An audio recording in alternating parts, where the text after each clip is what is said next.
Ladies and gentlemen, we did it! We reached treasures, for real this time. Let's do it.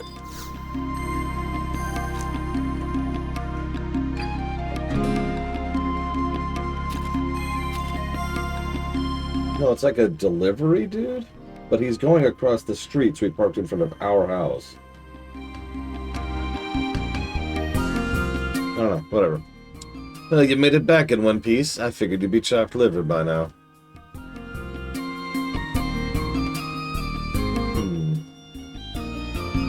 Sorry about that. I'm sure it's just a walk in the park for an adventurer like you. I'm not sure what that's supposed to mean. What'd you say your name was, kid? Judging by your skills, you've got to be pretty famous, right? Well, what are you waiting for? Give me your name. Alright, fine, whatever. Lore Runner. Never heard of you. That name just screams power. How do you spell that anyways? You foreign names give me a real headache. You're gonna have to write that one down for me. Sure. Lore Runner.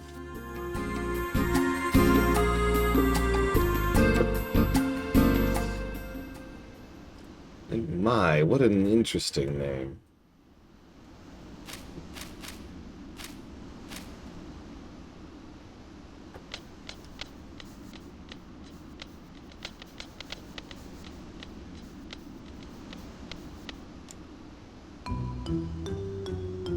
I vow through rain and wind, running not from storm and arrows, fearing not blasts of magic,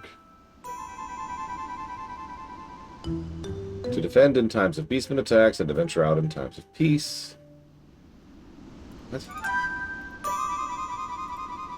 Let's see here. In sickness and health, through curses and petrification.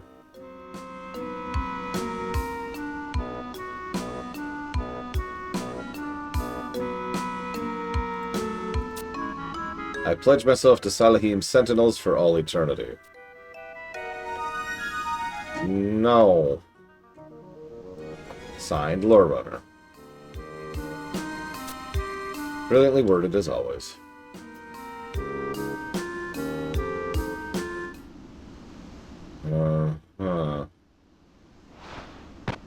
Anyways, I pronounce you an official employee of Salahim's sentinels. Congratulations. Welcome to the world of being private second class. You're going to love working under me. I have plenty to keep you busy. What are you grumbling about? You don't like second class being part of your title? Tough luck. I don't care how spoiled you were in the West. Whether you were a knight or a musketeer or wizard, it don't mean a thing to me. You better not forget you're a mercenary now, and a rookie at that. You got a problem with that, then participate in assault missions, or do whatever you need to prove you've got what it takes. Coming to mention, I don't think I've said anything about assault yet.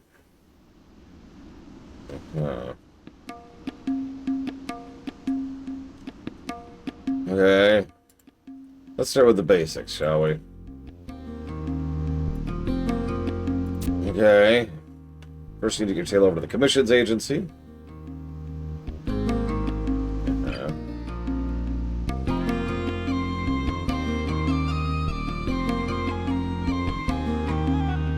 That's an order. I'll let them know you're coming, so they should see the list of work available.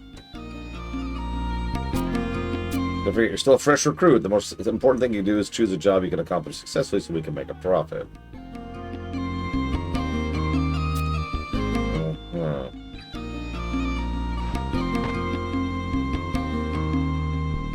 Animation is nice. I'm thoroughly unimpressed with Twitface here.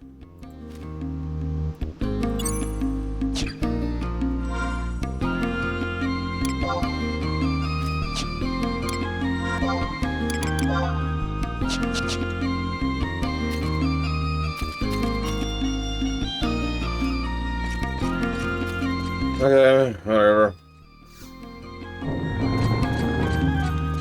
You got any popcorn?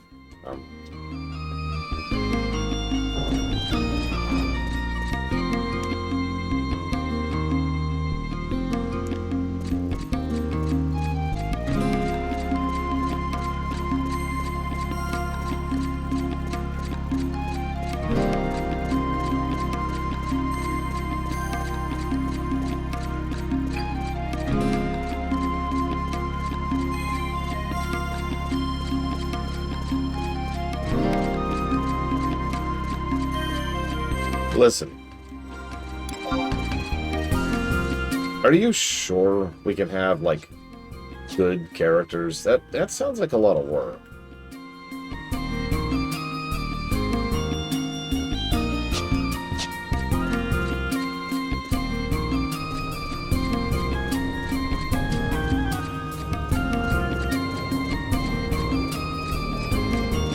You know, I think this map is actually antagonistic to me understanding where the hell I'm going with this place.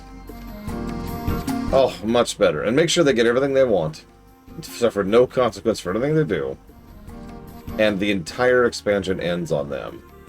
I think that'll really cinch it. I think players will love that. Yeah, I'm already not a big fan of this city. And I've only been here like 3 times, and each time I have been immediately and thoroughly turned around. It doesn't help that it's... I know I only have like 3 viewers right now, by the way. Hi, Otherworld Nebula, Kenix Cow, and Mr. Red. But of the 3 of you, how many of you have played Morrowind?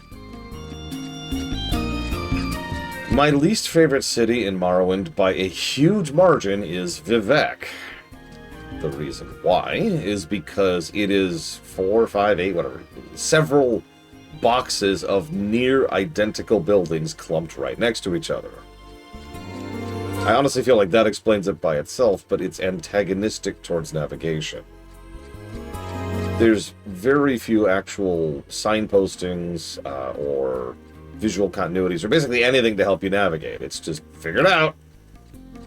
If you've played the game for a fairly lengthy period of time, you eventually kind of get used to it. But I mean, that's never a good defensive town layout, is it? Now, Vivec has some cool stuff on the story axis, but again, from the perspective of gameplay, and remember, towns are a huge element of gameplay, Vivec sucks.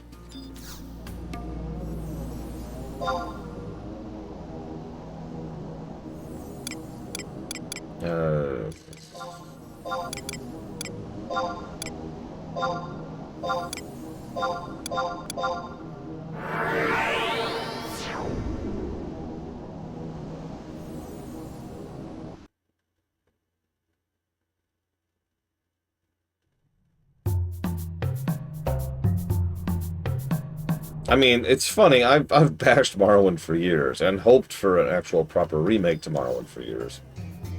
I have a lot of very fond memories of Morrowind. But all of those are because of me, not the game.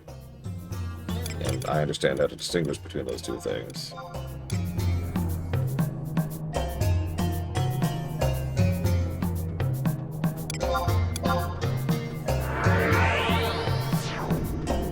I also have what I would refer to as pretty bad memories of Morrowind.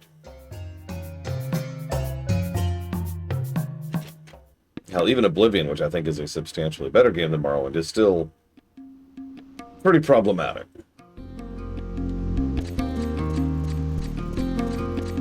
Okay, so now I'm going to K10. Which is like right in front of me. I think it's this. I think. Okay, yes.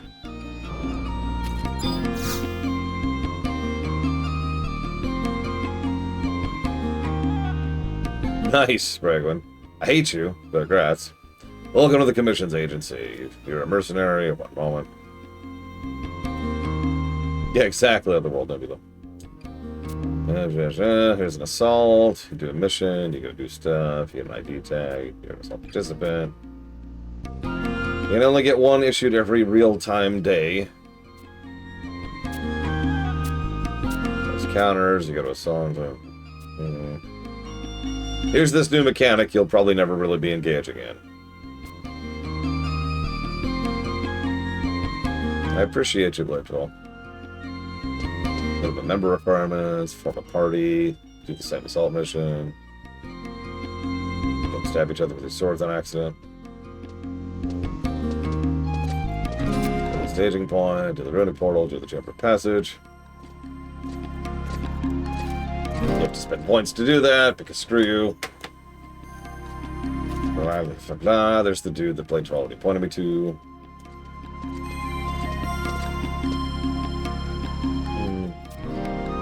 When you're on an assault, you don't lose points for doing that. Okay, cool. You get there, you log in, you get waved at by Blade Duvall, you go to a Runic Seal, you start an assault mission. Jesus Christ. There's a lot of words to say. Get a group, go to a place, and do a quest. You'll be transported to an area where levels of enemies based on highest level of your party. Alright.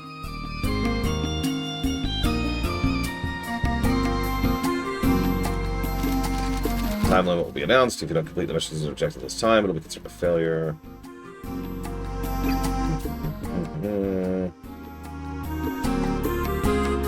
Mr. Red's the party lead. He should be able to by you.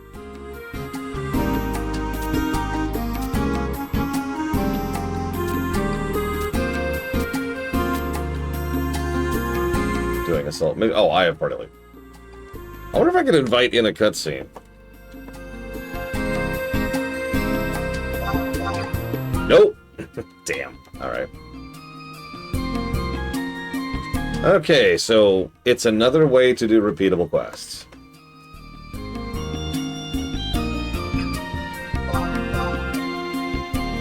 Is basically what I just heard.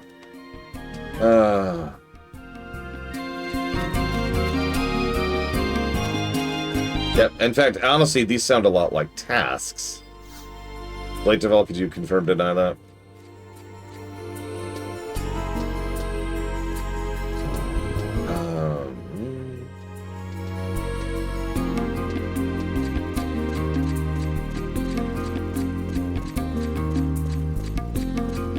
Little battles or quests. So, tasks?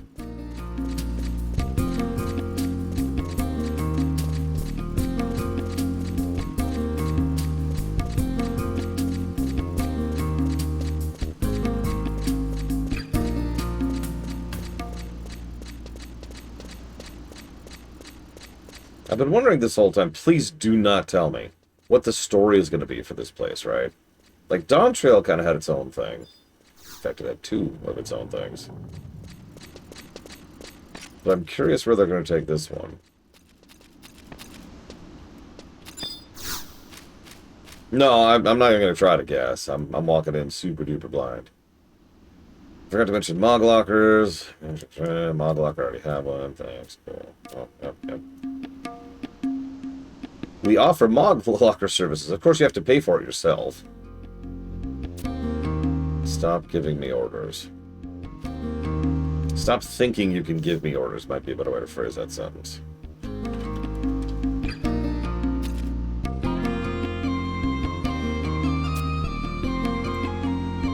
I'm in a pretty good mood today. Our profits have started turning up since you joined us.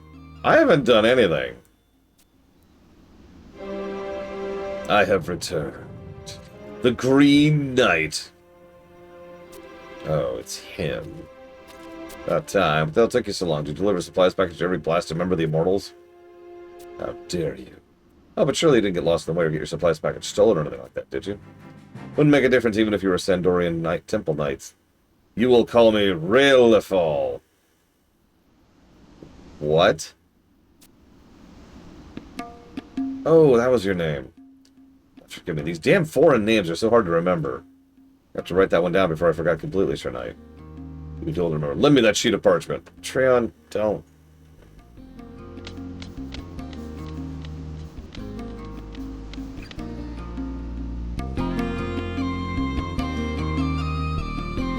How do you pronounce that? There's no N. The last letter's an L. An L! You have a really weird sense of humor, Sir Riffin, but I'm afraid it won't get any chuckles in that way in Octagon. Our company is much more sophisticated than your nation's, obviously. But whatever, you've accomplished your task, which means you finally made it into the Salim Sentinels. At least that says something for you. Well then, Riffle, welcome to private second class. Better prepare yourself for the jobs I'm going to give you. Second class. Lore Runner, don't just stand here with your head in the clouds. Be a good role model. Drum some mercenary spirit in this gentleman.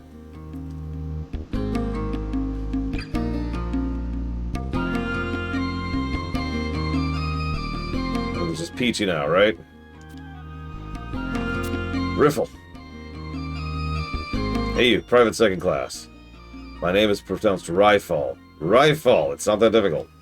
You must learn to address me with respect. Hey, Riffle, wake up and smell the roses. Who do you think you are, anyway? A prince? Most certainly not. This is my board. You're my pawns. You're expendable and easily replaceable. We can both kill you so easily. I can stand this absurdity no longer.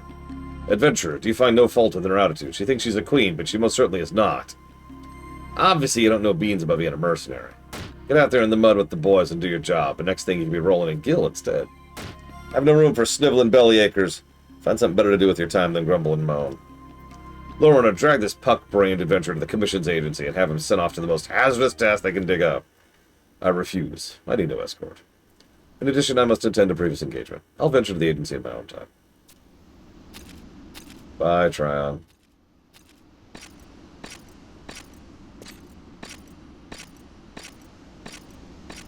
You know, Lore Runner's thinking, you can say no?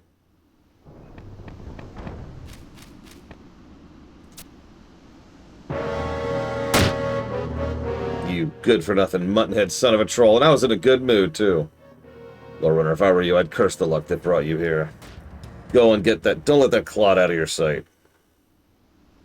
Once again, you continue to labor under the delusion that you have the capacity to give me orders.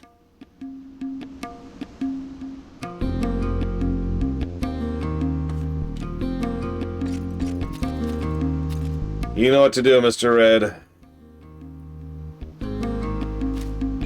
Hang on, let me get a shot of that there. Of course, I can't draw my sword, but... Well, she's dead. Moving on. Yeah, so she's an asshole who's a bad boss who runs a Black Ops.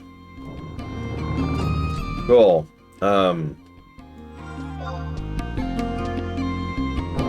Wait, did I talk to her once or twice? I actually don't remember. Hang on.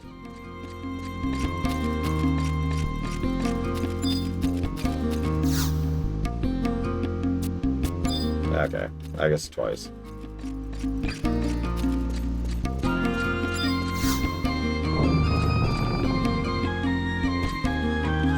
Alright, G11. Where's G11?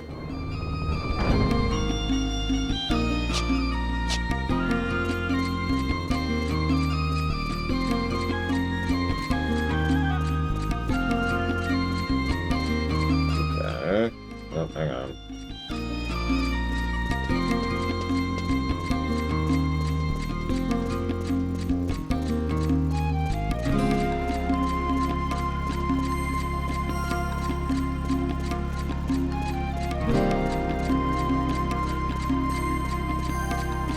I mean, that wouldn't surprise me.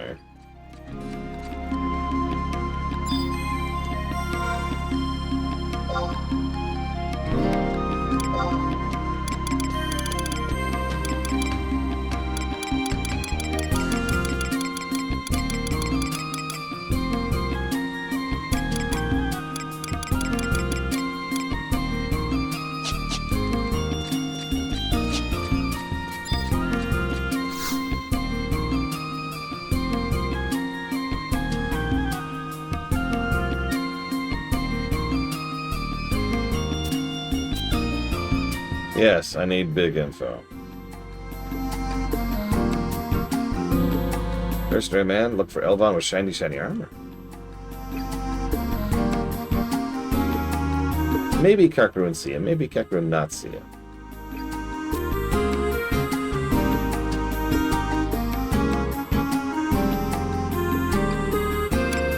I don't... Sure.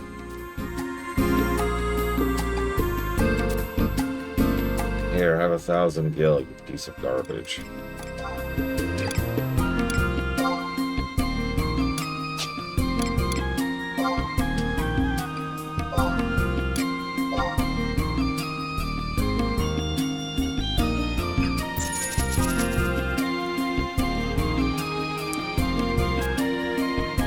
So, anyways, is that shiny, shiny armor Elvon? Yeah, literally right behind me. Thanks for the money.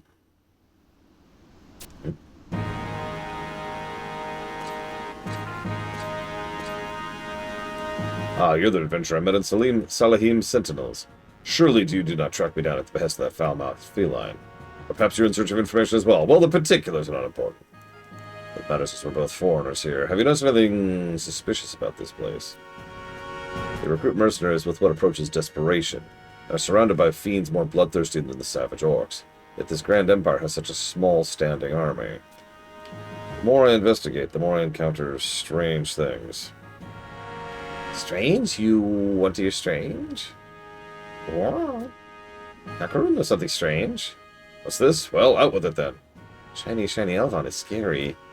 But it's okay. Everyone here knows the strange thing. Kakaroon will tell you without clink. You know Forget Kai and Kakaroon, yeah? The most strange thing in Alzabi is astral candy sense. Excuse me. All who come to Alzabi want this thing, yeah? Astral Candescence? Yeah, astral candescence. Shiny Elvon not know that big info, yeah? You and Shiny Elvon are mercenaries. You new to Alzabi? I've heard of this object. An acquaintance of mine made some mention.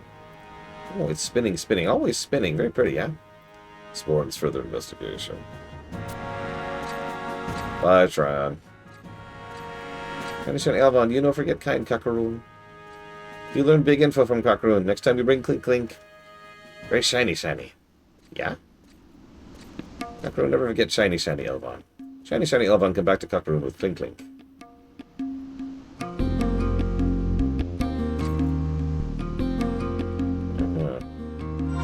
What's the name of this stupid town, by the way?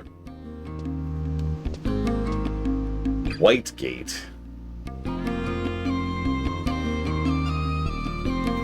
One moment.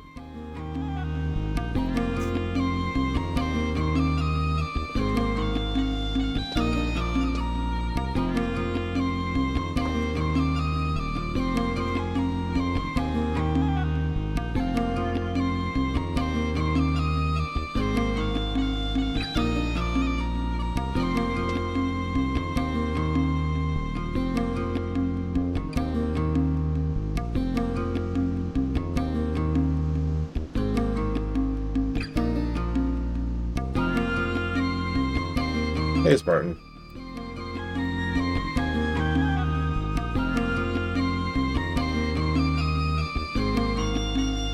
Congratulations, Spartan.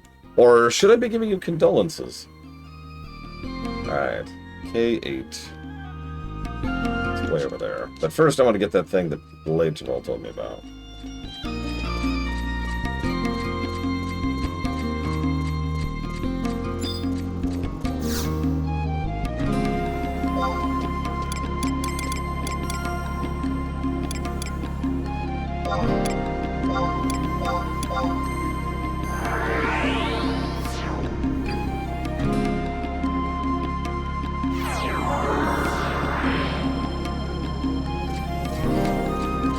I just realized, I bet he gives you this runaround even if you're with Sandoria. Because I just realized I am not with Sandoria right now. I'm with Bastok. There. Give me your buff. Give me your buff.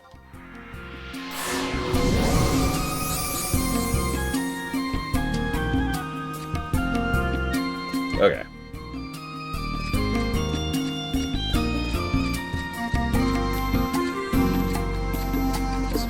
From here, screw it. No, I've been seeing that too, Mr. Ed. What's interesting is I've mostly been seeing it out here. Like in the vanilla zones, we didn't have much issues today. Well, vanilla zones. All the stuff we did prior to here. The last time I was out here, I saw Blade Jamal rubber banding a bunch too. So I wonder if this place is just generally less optimized, worse connection, something.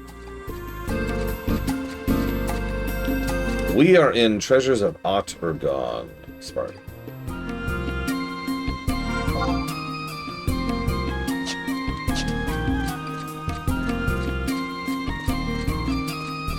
Yeah, it could literally just be population.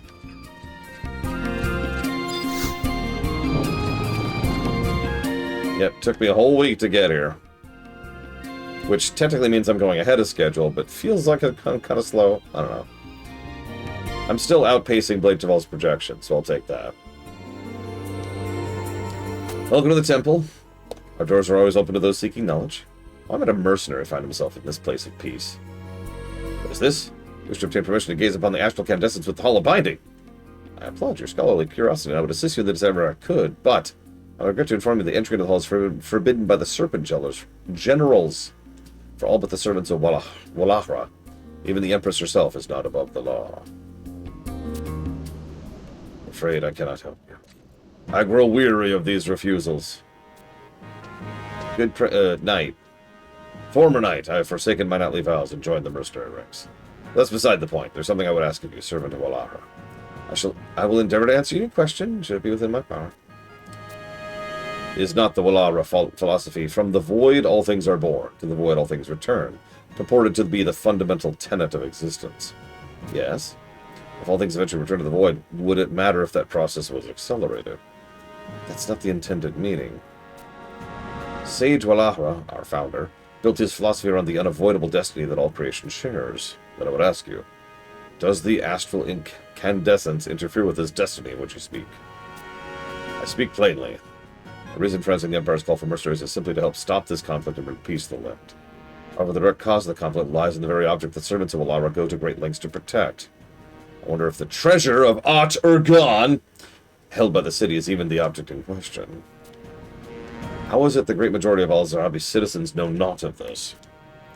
Your questions and doubts are justified. However, even the servants of W'Ellaha do not entirely understand the nature of the astral candescence. You still plead ignorance. Very well, but heed my words, servant of W'Ellaha. If you keep your current path, an even greater conflict awaits to engulf you.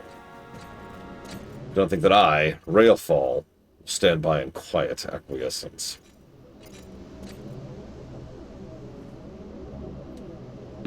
I occasionally become the target of frustrated questions by unbelievers. I feel my inadequacy most keenly when I fail to help us all understand the teachings of W'Ellaha. Such trials are a part of my never-ending lessons in life. In fact, there was another who came to the temple quite recently, a Yaguda monk. He was possessed of a much gentler mien than the Golden Knight, but his questions were the same. No matter their agenda, the servants of the temple are always ready to welcome those who express an interest in the teachings of W'Ellaha. Sage W'Ellaha once said, I alone do not possess all the answers. Let us ponder the mysteries of the universe together. Shared knowledge is the shortest path to enlightenment. You have come all the way to the capital of a distant nation. Perhaps you should take the opportunity to share your thoughts with others. I'm sure you will find the practice beneficial. I seem to recall talk of the Sharahat Tea House being a popular gathering for visitors to Al-Zabi. Why not start your path to enlightenment there?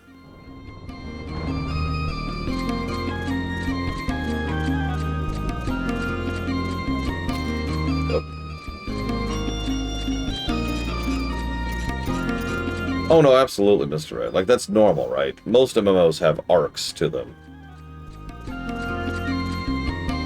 14 technically, very technically, had 2 arcs before they decided to wield them into one. Because Vanilla to Heavensward, and then Stormblood, and then Heavensward into Stormblood were kind of 2 arcs that they kind of smashed together and made it one arc from Vanilla all the way up to Endwalker. Now we definitively have a new arc in Dawntrail. WoW, of course, has like 5 arcs at this point.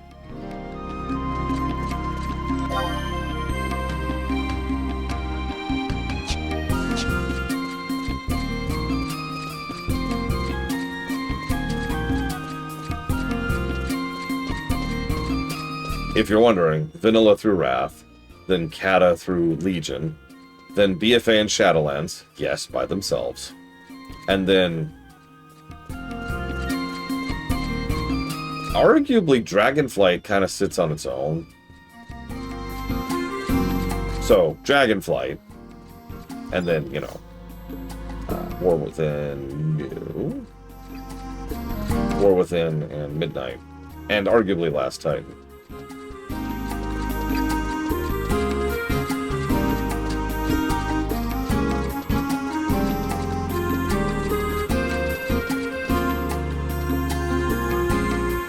I mean, Dragonflight's a bridge, so it's not really a part of an arc by design. I'm not sure if FF11 or, well, I know FF14 doesn't have a bridge, unless you count Dawntrail, which I don't. I don't know if FF11 has a bridge. I don't understand those curs of W'Ellaha. It was just as you described. They did nothing but mock my queries. What am I to do, Gesho? Sir Railfall, I have acquired some information. The astral wind. I hear these words often on the lips of Alzabi's citizens. Astral wind, yes. It's the name given to the ethereal breeze that stirs around the air, around the astral candescence.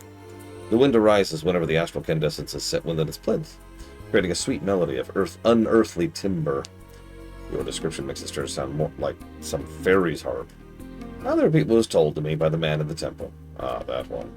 When I pressed him with my suspicion that the astral candescence was the cause of the conflicts, he was not surprised in the least. It makes no sense. I cannot believe the astral candescences were sacrificing the lives of Otragon's citizens. Could this trinket be the true treasure the Empire seeks to safeguard? Please, with our current meager information, we have nothing more than meaningless conjecture. We must further delve into this mystery.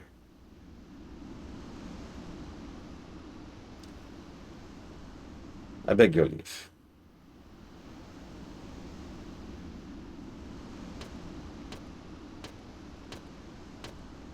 Gesho. I would stay away from Salahim's sentinels. Yeah, she's not good. She's actually probably a villain. I hope I get to beat her up later. I probably won't be allowed to kill her, but I can at least beat her up, right? Right? You, aren't you an employee of Salahim's? Do you not recognize me, Tryon? Do not tell the Mithra what you heard here. So much have you learned. Oh, so you knew this as well. The Empire of Otragon is ruled by Nashimira II, 16th Empress of the Majab dynasty. There are actually two capitals to help govern this immense nation. One in the east, one in the west. As you've probably guessed, this western capital is Al-Zabi, also known as the Imperial Capital. Oh. That sphere that floats in the middle of the temple is called the Gordius. In the ancient past, when this Gordius was unraveled by the sage Walara, it is said he came to understand the fundamental principle of existence.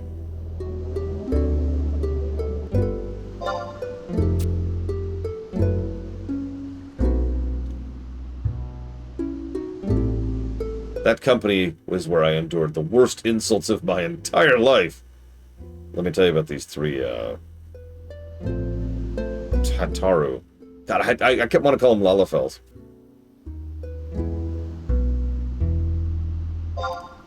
What is this? My secret? Explain yourself. I am nothing more than a mercenary who's left the life of a temple knight behind him.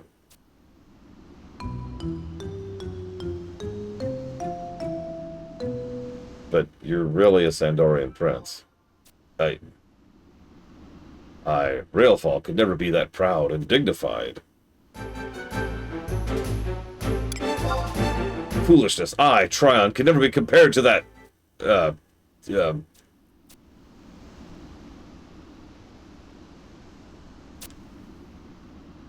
You have me. Tryon is undone. How could you have pierced my disguise? It must be your training as an adventurer. Seriously, is any of this different if you're Sandorian when you do this quest? This goes beyond all patience. But now that you know my true identity, you shall pay the price for mocking the prince. I have a task for you. Deliver this to Halver. And tell him it comes from the famous sage Railfall.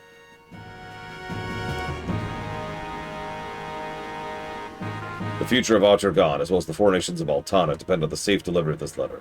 You and no other will be personally responsible for its arrival. Fail this, and you will never set foot in my nation's soil again. Do you know that I can teleport? Asking for a friend. Because I can teleport, so it makes sense that you give me this task. I'd actually be able to... I've been thinking about a game idea for a while now, where you can teleport. You have access to fast travel, and you run a message delivery service. And like package delivery and stuff like that.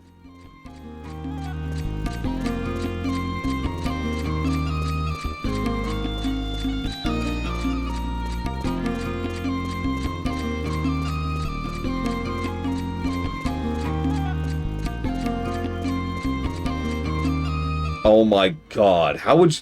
You'd have to take the boat, wouldn't you? Oh...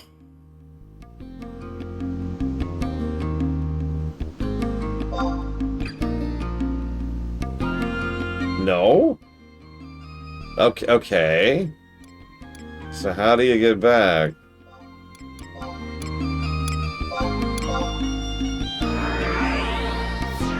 Hi, Sean.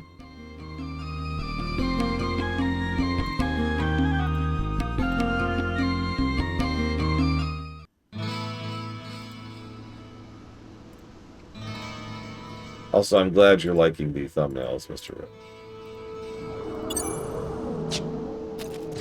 One charges you, the other does it for free.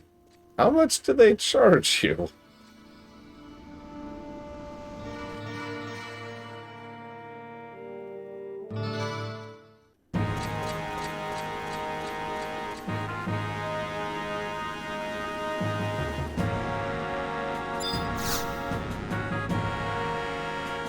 As you are likely aware, all matters concerning royal family pass through me.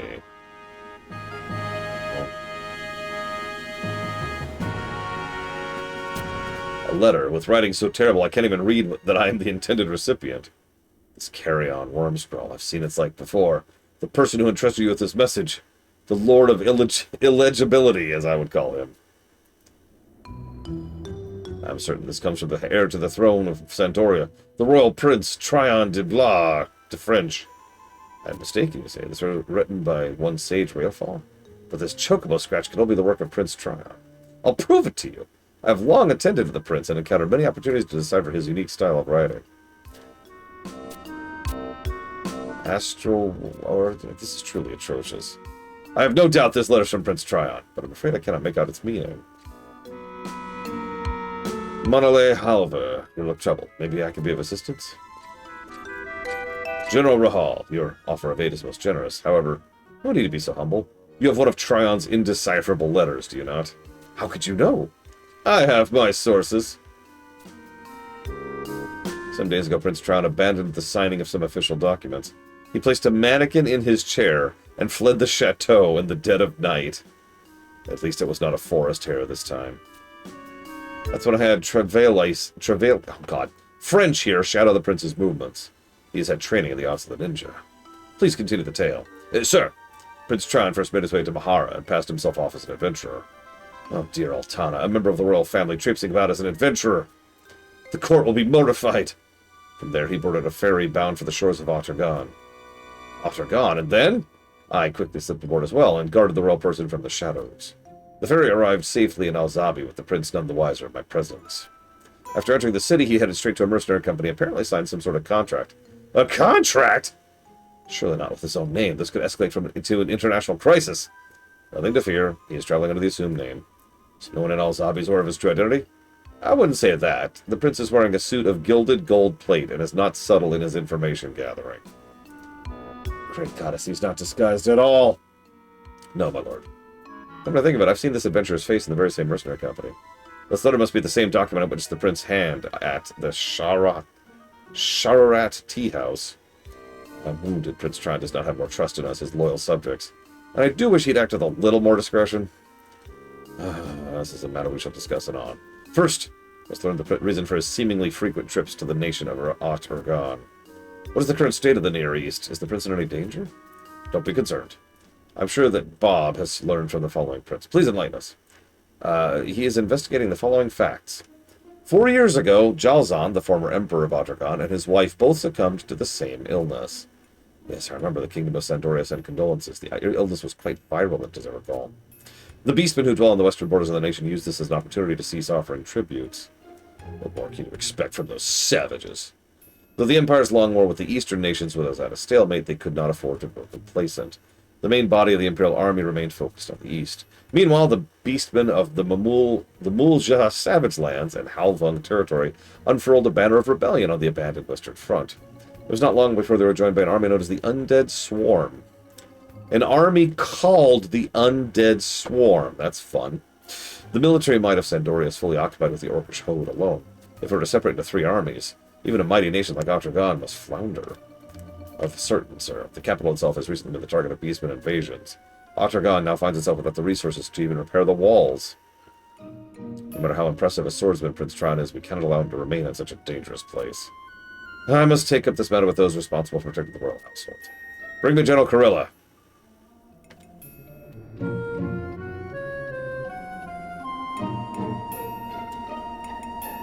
General Kurilla, it appears a member of the Royal Knights has managed to track down the location of our wayward prince.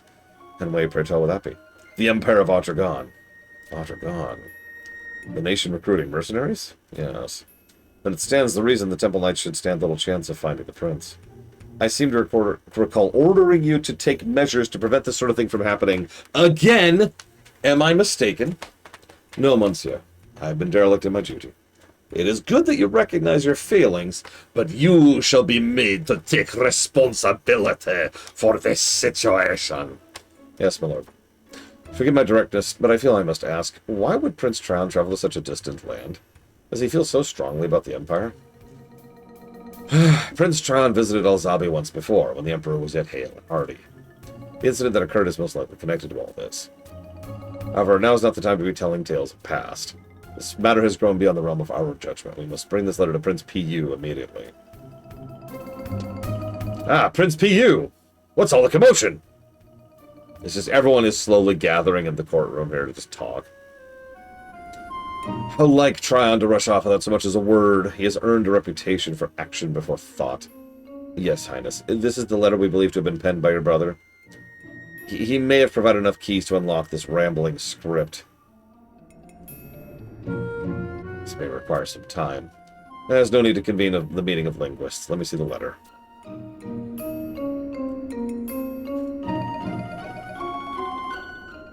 This time my brother's actions may have a positive side. He writes on the current state of the Empire. We must turn our attention to the Near East, where a battle on the scale of the Crystal War is brewing. What on Vana'diel is happening over there?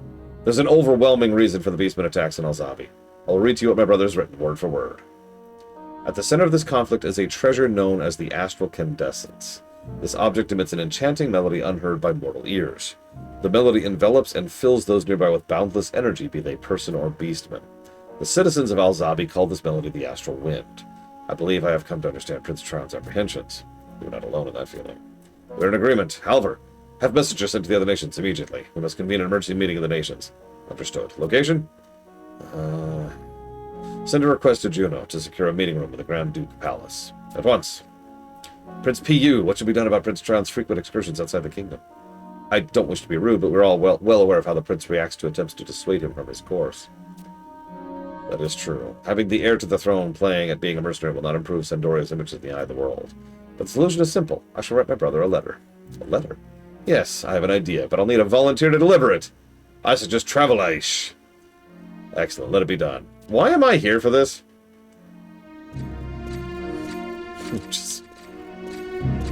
Your Highness, this is Lorerunner. He's killed God.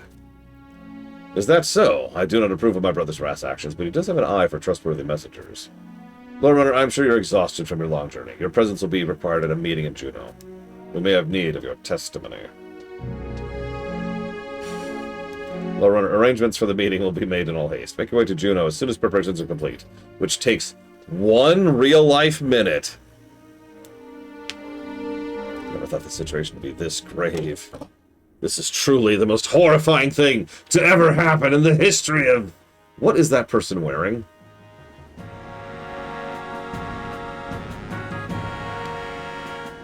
Thank you for the sub, Sean. Sorry, you caught me in the middle of a rather lengthy cutscene. I didn't think it was going to go on that long. It's going towards Pragmata, of course. Little kitty, big city, and Chrono Gear. Hi, Eleazar. No, I do not like SpongeBob. I actually don't know anybody who does. It's very meme-worthy, but, like, as far as actually enjoying it, eh.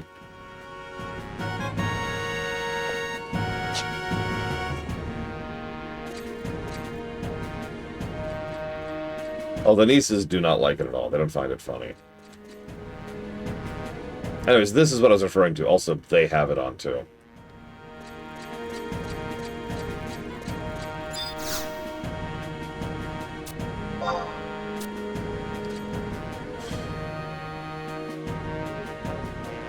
Well, I kind of want the bronze pieces, so...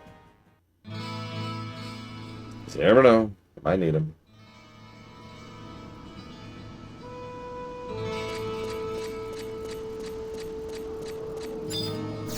I need so many more, Blitzval. You don't even know.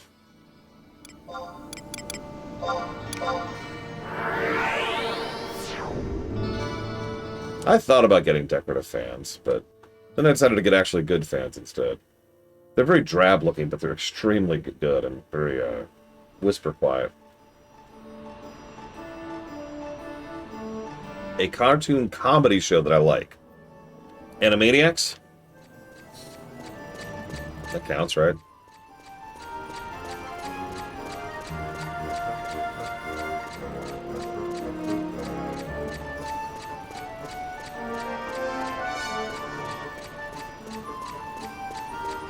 Surely it's been 1 minute.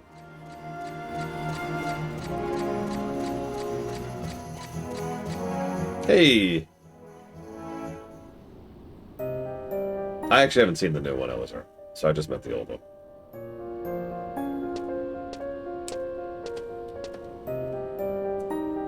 I love how they decided to make the centerpiece of this scene this incredibly low-resolution texture thing. I don't count MLP, because MLP is not trying to be a comedy show. Like, it's the same reason I don't count Batman the Animated Series, right? What happened, Mr. Red? You have gathered here today at the request of the Kingdom of Sandoria. I thank you on behalf of the King. This is the first time in history an emergency summit of this nature has taken place. Okay, the issue I lay before you is beyond the scope of a single nation. Prince Pu, the adventurer you have permitted to attend the summit, has arrived. You all know me, right? I've killed God. Before that, I killed the Duke and his older brother. Before that, I killed the Shadow Lord. By the way, I've killed the Shadow Lord 4 times.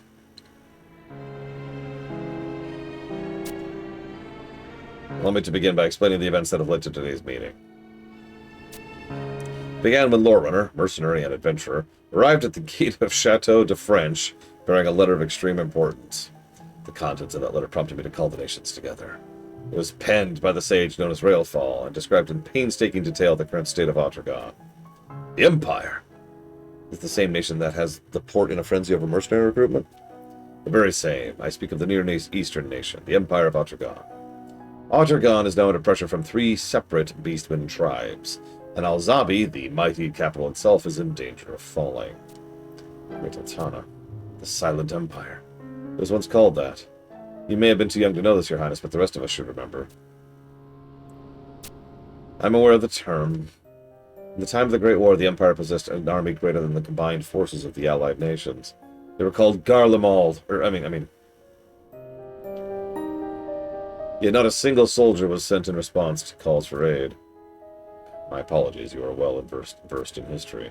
But knowing this, you should know that we have no obligation to lift even a finger for Otragon, no matter how serious your predicament. Why, Volker, so calm and cool. You've grown hot and bothered. Your speech is most cruel. You should understand, Dr. Shantoto. You were there on that battlefield. Who knows how much suffering could have been avoided if we had the help of the Empire. On the contrary, my dear musketeer, we owe them more than you can imagine, I fear. What do you mean? Otragon has taken many countries under her yoke. A ferocious nation that even bared fangs at Far Eastern folk. Calling the Empire to help in our cause would be like freeing us from demons in return for dragon jaws. That may be true, but even the close relationship Otragon had with Tabnazia. That subject is not the issue here, I know. Dr. Shantoto, why did Windhurst open Maharo's port to the Empire? My nation's actions are none of your concern. At least we have a backbone. When will Bastok learn? You go too far, Dr. Shantoto. Enough! I did not call you here to speak of possible troop contributions. Then why are we here, Your Highness? Our main concern is the treasure thought to be at the center of the conflict, the Astral Candescence. The Astral Candescence? It's described as some manner of musical instrument, but it's apparently much more than that. Oh my god, this is killing me reading this. This instrument is said to produce a phenomenon known as the astral wind, a breeze that blows from an unidentified source. It creates a melody in a timbre unheard by mortal ears. Well, I'm confused. How can there be a melody if nothing can be heard? This is all very unusual, but I'm sure we've seen stranger things before. In winters, there's no shortage of magical gadgets. Pens that write themselves, brooms that sweep on command. I mean, they even have Cardian Band. That's similar, don't you think, Dr. Shantotto? Dr. Shantotto, is everything all right? It's just a lot. It's just page after page after page of reading, and that's more taxing than it sounds. There's a reason I don't like to do those book readings on camera. Those are very painful. If it's automatic instruments you need, our children make such things before they learn how to read. The problem lies in the power of the wind. The wind? It envelops those close by and fills them with mysterious energy. There are few who can resist the lure of this energy, even among the beastmen. If the instrument is that dangerous, why not just give it to the beastmen or smash it out of hand? That's what common sense would tell us.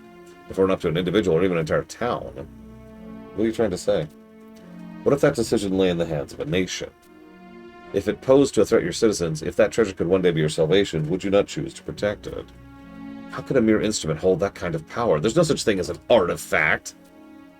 The sage who composed this letter is afraid that the astral candescence will one day be the catalyst for a conflict to rival the Crystal War. No! Prince P.U., as a representative of an entire nation, you would do well not to throw out those words so lightly. But my apologies, this is based on the conjecture of a sage. And we have Lorewinner, who's been there, give his account. We cannot make a decision based on this tale alone. A nation has a responsibility to maintain soldiers and weaponry for the defense of its people, and for a city of this situation, I'll go so far as to say that some sort of secret weapon is almost a necessity. In any case, it doesn't seem that this astral candescence presents any immediate danger to the people of Zalzabi. I wouldn't say that's entirely true. If you were me and I were you. Lorewinner, I came to a conclusion after you left the chateau. I wish to hear your honest opinion. Okay. Excellent. I knew asking here was the right decision. I rely on your vast experience as an adventurer. What is the astral candescence? If it is such an important treasure, why not secret it away inside the palace, instead of placing it in the most area vulnerable to beastmen attacks? I sense hidden purpose for this dangerous object. Do you have any thoughts on the matter?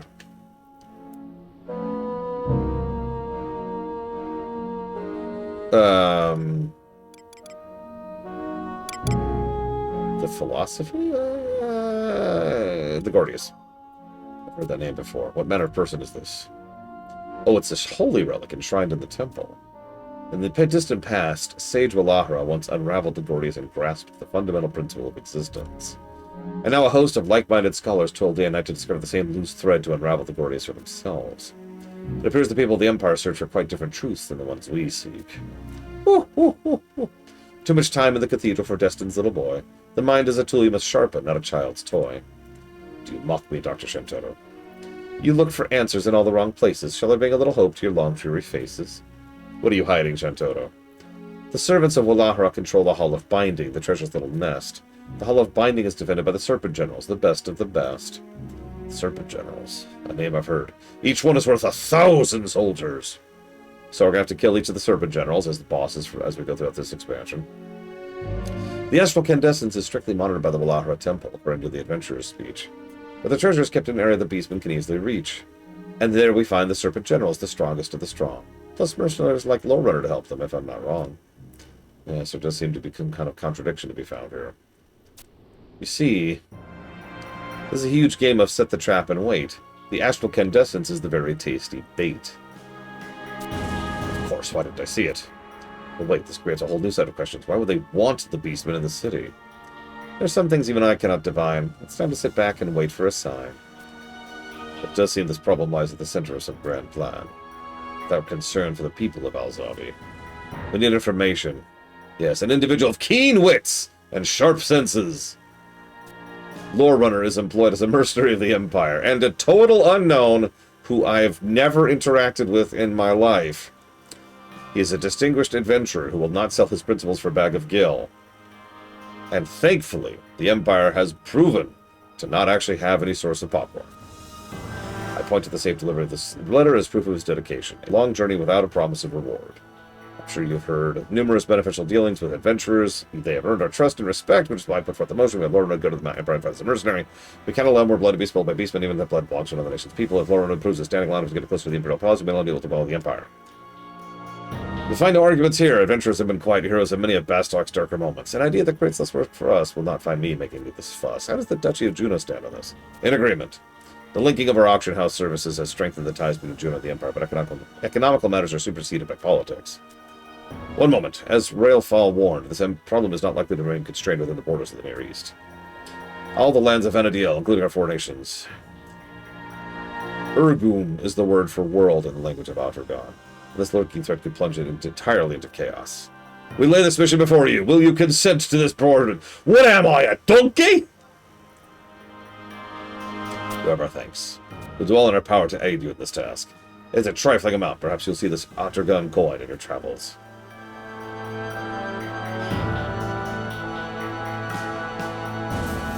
The treasure's more than simple bait. An astral relic can and will seal your fate.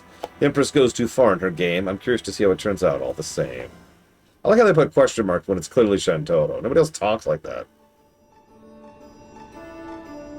The most evil king and queen? Okay. Real life kings and real life queens. No,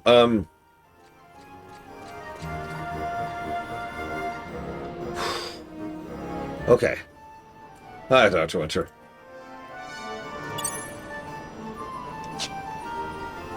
Yeah, what? Yeah.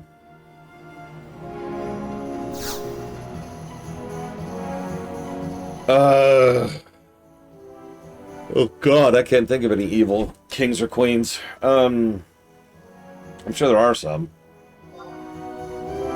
Usually in fiction, I don't frequent like Witcher.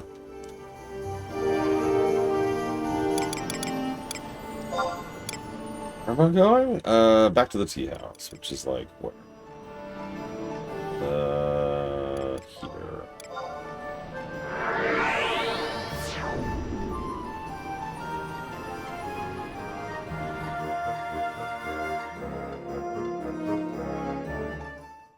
I don't think Maleficent counts as a king or a queen. She is, in fact, literally a fae.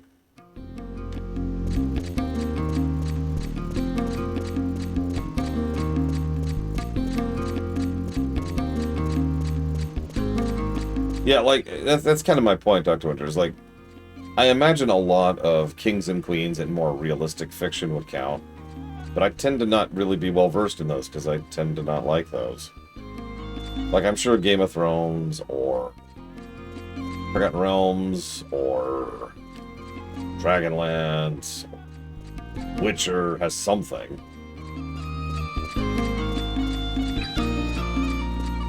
All that just blurs to me.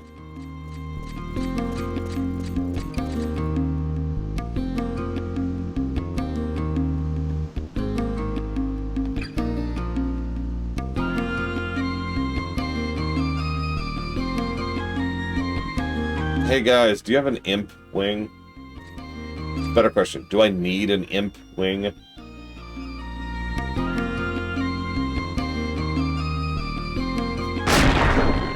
Greetings! Are you a lore runner? Adventurer of the Western Lands? Registered mercenary of Salahim's Sentinels? I must introduce myself. My name is Gesho. I've arrived from the Western continent. I am a Yogudo. Hi, Caspian. Caspian has joined. He's right there. Don't be alarmed. I'm merely a wandering monk who seeks to find a master in this foreign nation. Just like you, I've entered the service of one Naha Salahim. I apologize for this sudden intrusion, but are you acquainted with the mercenary known as Railfall? Oh, you plead ignorance. Would you know if I described his golden armor? In any case, I have something for him to give to you.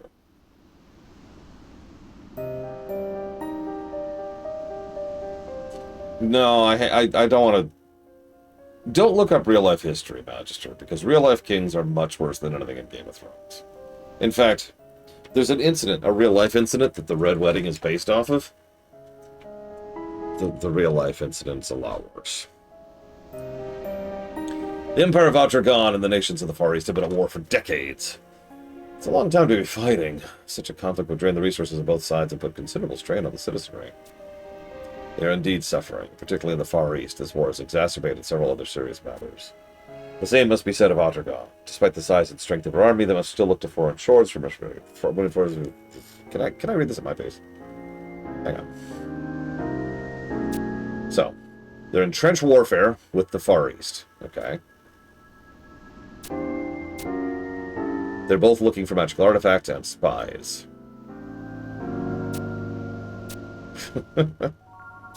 You're giving away your disguise, Tryon. Oh, sorry. Yeah, sure, what's wrong? A skulker! Show yourself. Travails, you know this man.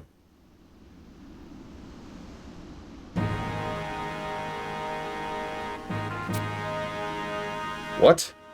What has he told Corilla? No, Halvar was... Ah, great Altana. Yes, sir, I'm sorry to cut our conversation short, but I must return to Sandoria. It sounds serious. Has something befallen your homeland? What has that to do with the likes of you? My apologies, I have overstepped my boundaries. No, I had no cause to break you, sir. This man is a knight of Sandoria. Please forgive my intrusion. You move like one trained in the far eastern art of the ninja. You have a keen eye. He'll stay here for a time. Please contact him if you have need of me. Although we stand on different sides of the wall, we're both patriots. I'm sure we'll meet again. Let's continue our conversation soon. Farewell. You must not keep your countrymen waiting.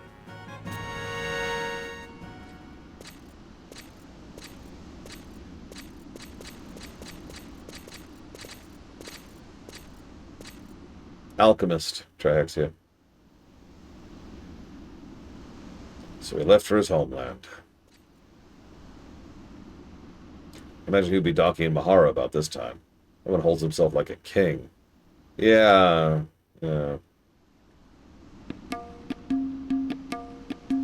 I forget, I have something for you from Travails.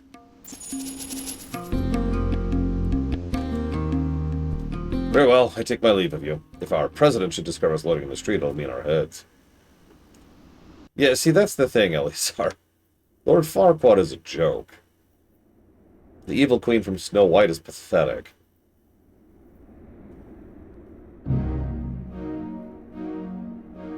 Of the 4 nations of Altana have gathered in Juneau for an emergency summit. Are you certain one of the mercenaries was seen there? Yes, your magnificence. You have served us well. You may go. Dismissed, sir.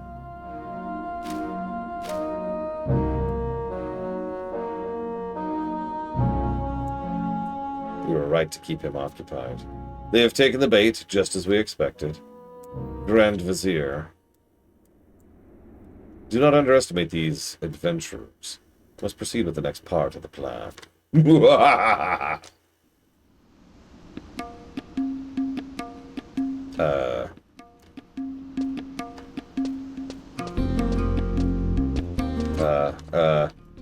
This way, I think. Yep, you know what evil vizier means? It's kind of in the title, honestly. It's not very subtle about it. Okay, evil king. Let's see, we have Ariel's father in Little Mermaid.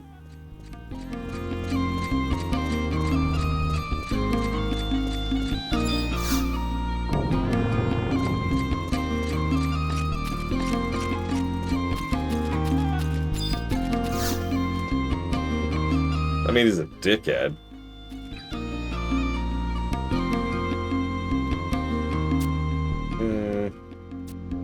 Yeah, I came back without him. You're dumb, by the way. Really, I hope my ears are deceiving. My ears are deceiving me. Tell me that again. Ugh. He went home. Telling me that blockheaded knight took off without so much as a by your leave, Miss President? He's got a lot of nerve to test the patience of Naha Salahin. And you're off the hook either. Why didn't you go after him? Surely you didn't think a mercenary was free to do as he pleases, did you? And you didn't go leaving Al-Zabi ignoring the fact that you were on one of my errands, did you? Both you and Rylefell have signed a binding contract. I'm gonna jot down a negative for this character. Like, it's been slowly building. I'm not a big fan of her. This fulfills... This is actually a common thing in Japanese fiction in general, I've noticed. It's the, hi, I'm an asshole who gets away with everything. Isn't it funny? Character. You've probably seen the archetype before, because it's extremely common.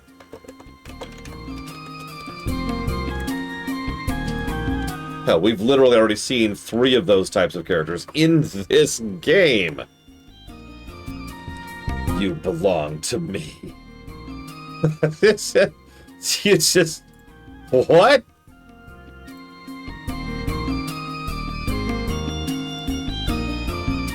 Hang on. I'm screenshotting that really quick. Just in case I decide to go with it. Forever! You mercenaries are my pawns.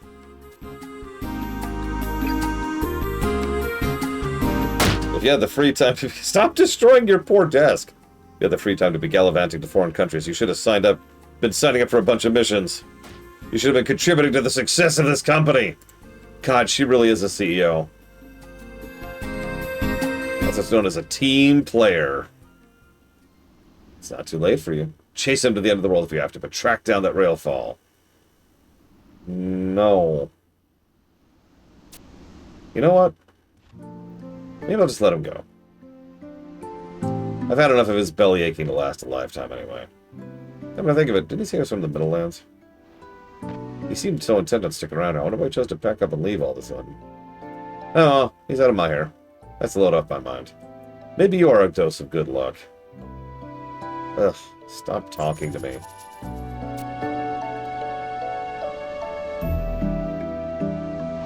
Oh, Rumpelstiltskin, 100%. By accident.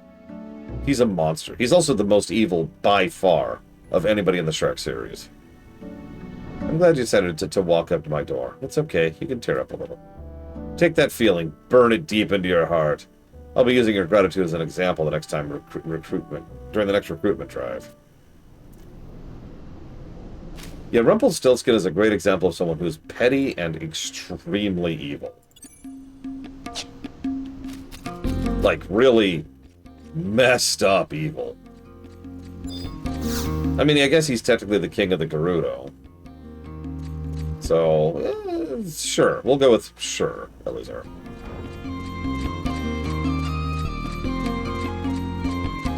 I love how my next quest objective is to zone, and then go immediately back to where I just was.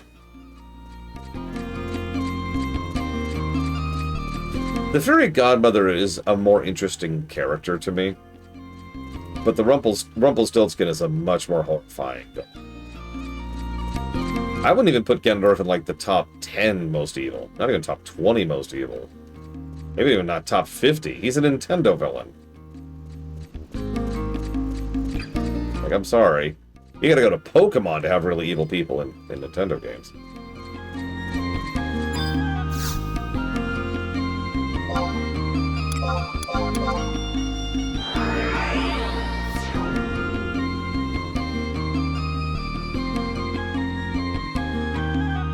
The short king dude is Farquaad. Rumpelstiltskin is the villain of the 4th film.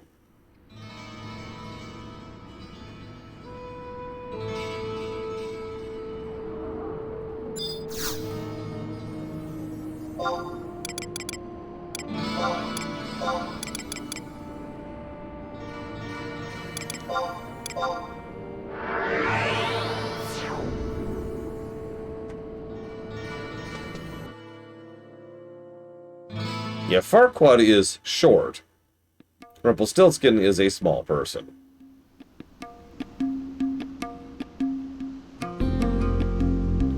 Oh my god.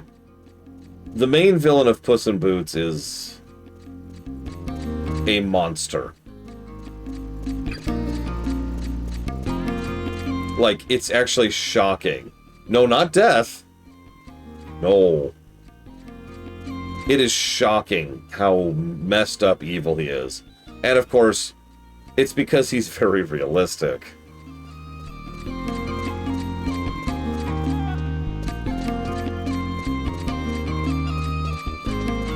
I recommend it. It's a good damn film. Like, it is a weirdly good film. It does not have any right to be as good as it is.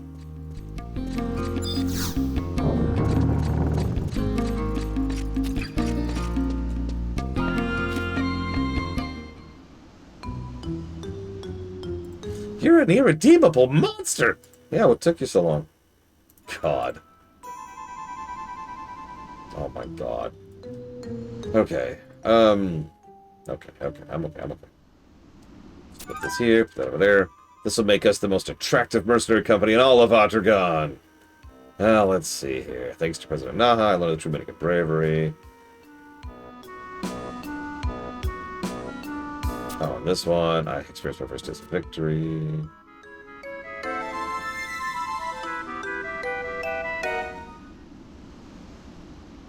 Thanks to President Naha, I learned the true meaning of fear.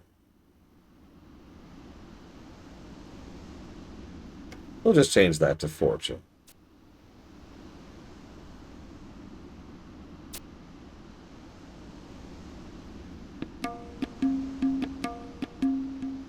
No, exactly, Valerian. I'm completely with you. And for the record, I like that.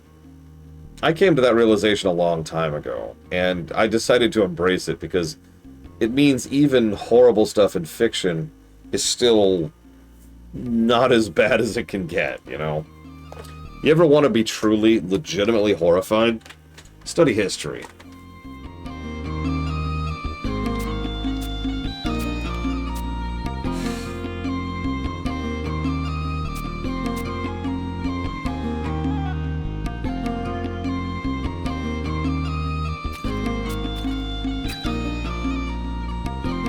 She was just about to send someone out to drag in my scruffy hide. Okay.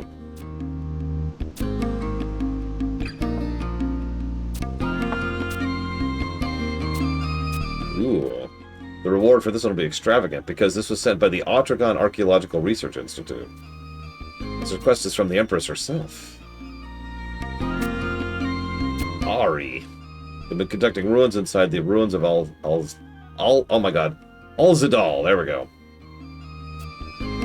Aside from the Oldham remnants, there's sprawling ruins. It's the ruins of Al-Zidal.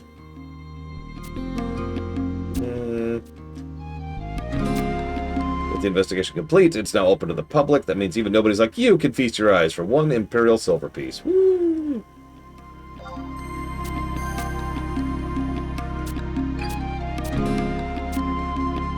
Okay. So Ari's under the direct envoy of the Empress, which means we're going to be in a chance to make a small fortune and get on the good side of the government.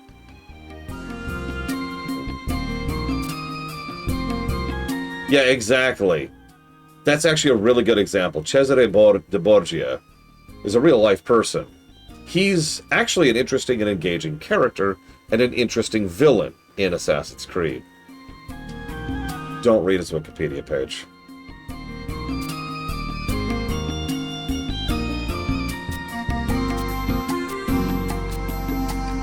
Like, that's a perfect example of that.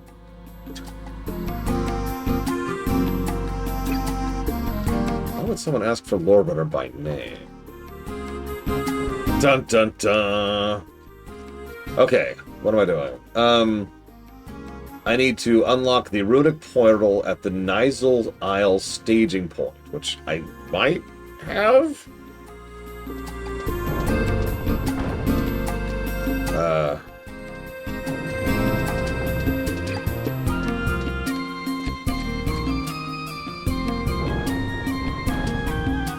Thank you, Mr. Red. I appreciate you. And Bladeable. Okay. Well, looks like I need to get to Baflau Thickets, map 1. No, I'm with you, Valerian. Like I said, I know that sounds strange, but I embrace the fact that fiction is romanticized from real life. Ignoring the fact that it means I can actually enjoy fiction, there's one other aspect of that. It makes it more digestible. We could still get the idea that, you know, kings are bad without details, right?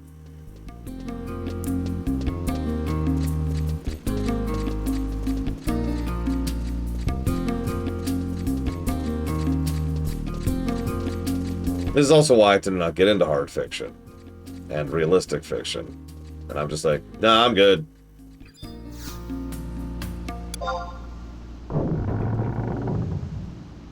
Some fiction does try for that, but it's actually quite rare.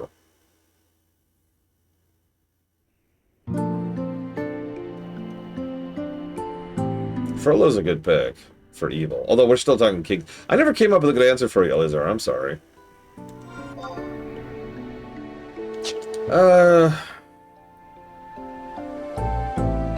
God. See, the problem is, like I said, most of the fiction that would qualify is stuff I don't digest, like I was just talking about with Valerian. Like, for example, okay, let's go back to Game of Thrones for a second. Prince Jackass, right? I don't even remember his name. Joffrey. King Joffrey. Yeah. Yeah. So I could just point to him and be like, yeah, there you go. Most evil king. Done. Queen? That's trickier. Yeah, great actor. Cool kid, by all accounts.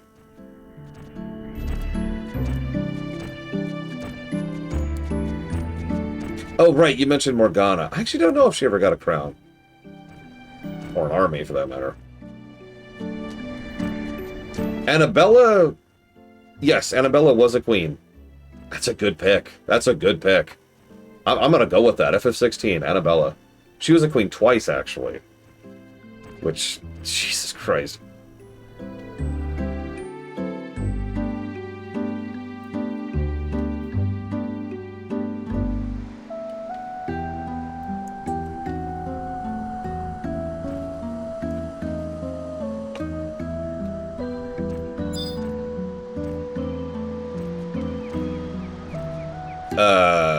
That's a really weird link, Elizar. Oh god, viruses!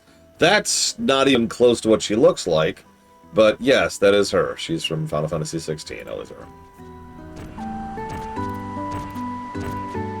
I mean, Countess, Empress, it's close enough.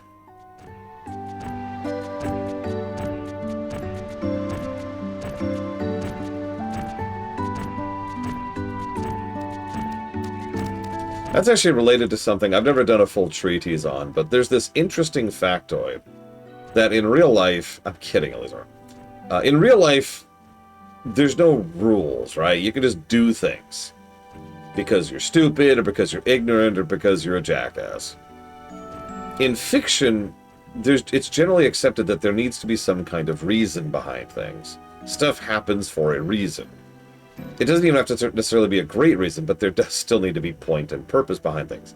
It's fiction. It is designed. Real life just happens. But nothing just happens in a fictional story. Everything that is there is supposed to be deliberate. It's one of the reasons I've always pushed back against the mentality of, well, real life doesn't always have an answer for something, so why does a story have to? Because it's a story. The rules are different.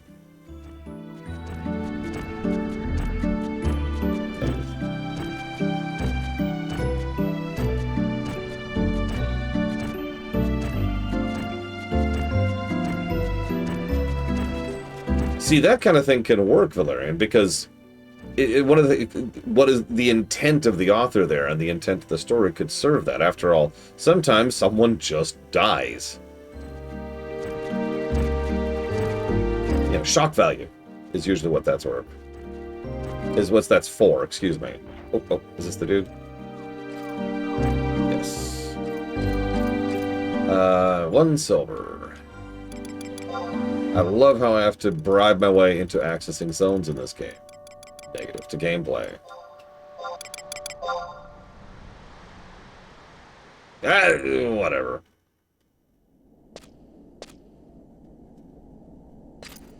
Out of curiosity, why do I care about a map?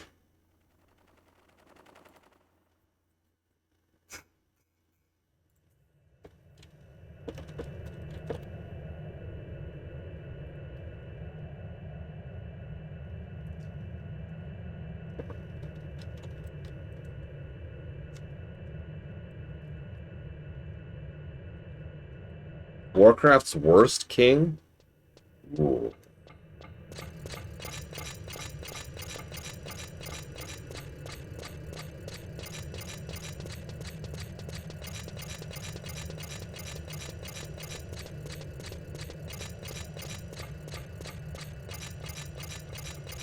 Garithos wasn't a king. Not even close.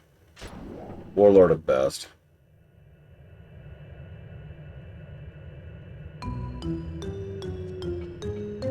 Yeah, I'm still thinking in terms of, like, head of state. Not just King.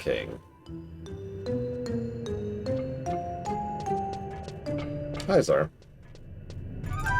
Garrosh is actually a pretty good pick, in all honesty.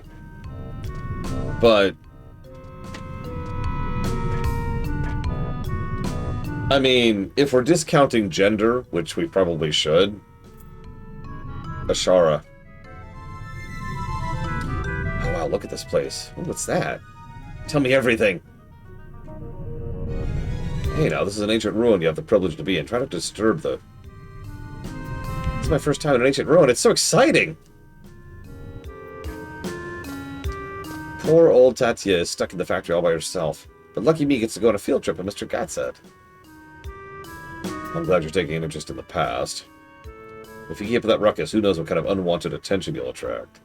But even with us here to protect you, some monster might snatch you away into the shadows. There are even employed mercenaries from Salahim's sentinels to patrol the ruins for dangerous beasts. Many alchemists have fallen prey to the legions of foul creatures that stalk these halls. You know how on moonless nights you can hear the roar of the Cyan Deep echoing through the darkness? That sound is the wails of lost alchemists as their spirits roam the ruins of despair. Rishfi! That's enough. The poor child is quaking in fear. Is it really true?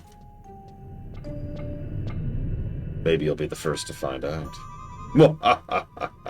You're lying. You're just a big meanie weenie. I'm not. What do you see? What do your elf eyes see? We're not alone. Oh god, it's the Godslayer! Oh crap! I do like that, William. I agree. You here all by yourself? I want to see the ruins. You should come with us. Ah, yes. Your PSC Wildcat badge marks you plainly. What? I'll see if this is your first visit. Perhaps it would benefit you to join our little tour. What is that fish?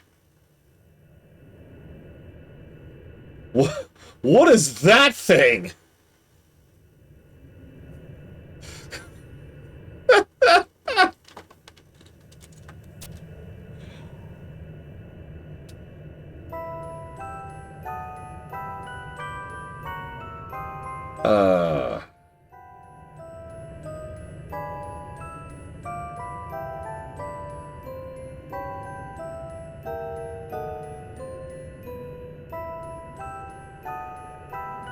I'll ask about the windows. Sure.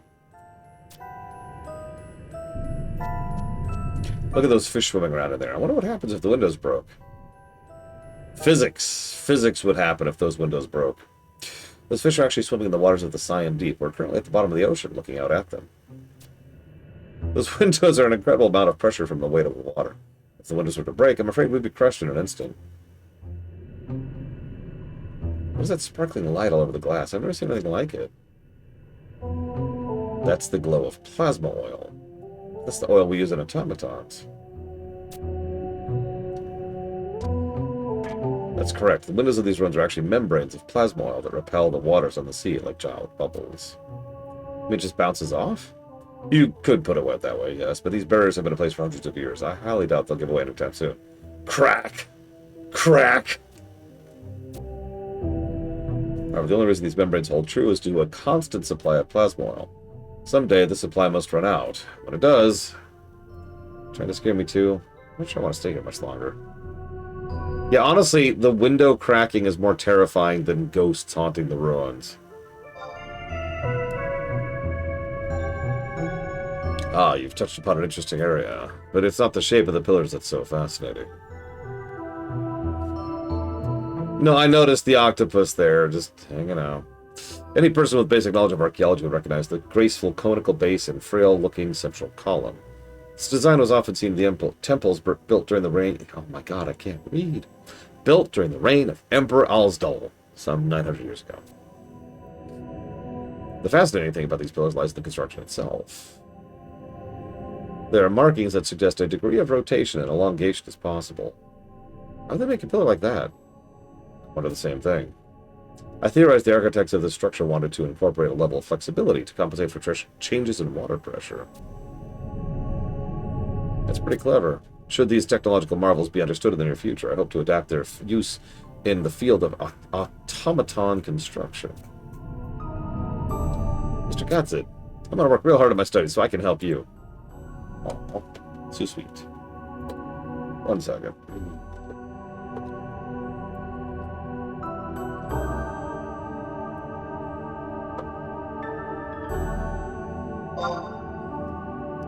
The floor? Yes, it's really quite fascinating.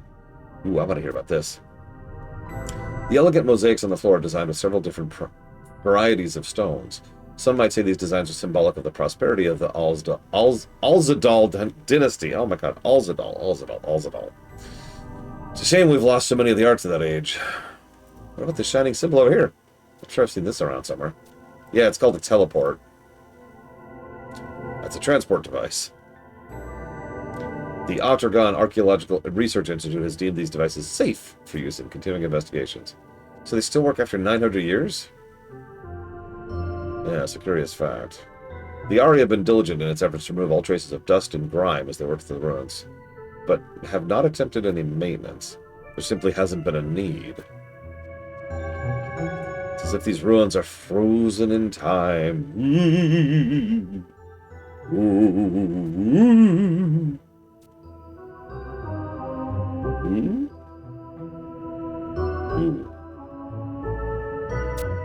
What? Already? We just got here. We can't have poor Tatia mind the place all by herself, can we? I suppose not. You'll bring me here again, right? Okay. Would you mind escorting them back there? Aren't you coming with me? Not yet. I have things to discuss with this mercenary.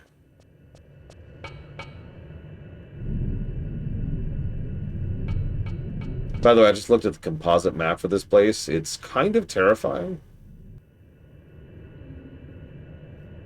I suppose you're wondering why I asked you to stay. As you know, I'm an alchemist affiliated with the Ottergon Archaeological Research Institute. Well, I'm more interested in the gameplay axis of it, Valerian, if I'm being totally honest. But if it's of interest to you, feel free to share anyways. I'll definitely read it. Ugh. If you could do both, that'd be even better. Then you could share something you're interested in, and I can get something for the review. Oh god, there's Apex mobs here, too. Have you figured out what the Ari's true purpose is in the ruins? The conservation of old cultural heritage? The research of ancient civilization? They're facades. The truth of the matter is our organization's under the orders from the Empress to locate the missing astral candescences. There are several? The candescence held in Alzabi is not the only one in existence. How much do you know about the astral candescence? I'm actually pretty familiar with it at this point. It seems our nation's treasure is more famous than I expected. It was originally brought to the city to halt the spread of the Bastocan blight in the Empire. The Emperor at the time hoped to ease the suffering of his people and his nation. The candescence blesses all with energy, regardless of station or wealth. It became a symbol of salvation. Naturally, the rich wanted to make sure that the poor could never get access to it because the rich are literally evil. Like the embodiment of evil. So much so that there's a phrase about it in the frickin' Bible. Anyways, we verified the existence of 4 other candescences. If we can find these missing treasures, there may be a chance to end this futile conflict. What say you? Will you aid us in our search? Wonder why I know your name? It's not so surprising. I was the one who sent the request to ask you to patrol these ruins. Pure evil. The immortals stationed at the staging point have taken a liking to you. Your name was at the top of the list of candidates. If we can find these missing candescences... Ottergon. No, the entire Aragia continent may know the paradise of peace once again. Here's an astral compass. Be warned. The device is not set to respond to faint waves. The waves that blow from candescences reach far across the land, even as it weakens in intensity. Picking up these waves would help little. You'll only receive a response when you're close to the source. Okay, yep. One more thing. Do not reveal my position as chief. We should not even acknowledge each other on the street. I value my quiet existence in the automaton workshop.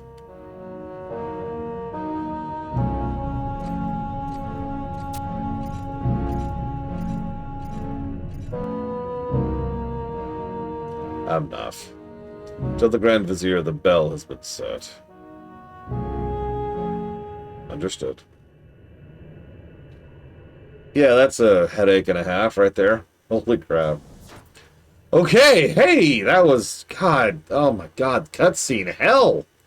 Okay, I'm awake, I'm alive. Where the hell am I? Oh, hi, Blade Ball. I was just being doused by, like, a kaleidoscope or something. I don't know. See some apexes over there.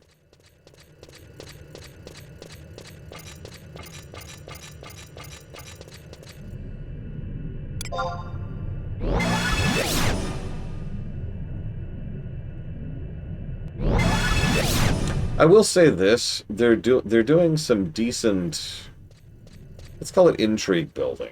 This plot feels almost like a mystery so far, in a good way. We'll see if that actually follows through. Most of the time when I see fiction trying to pull a mystery plot, it fails. just to be as nice about that as I can. So we'll see.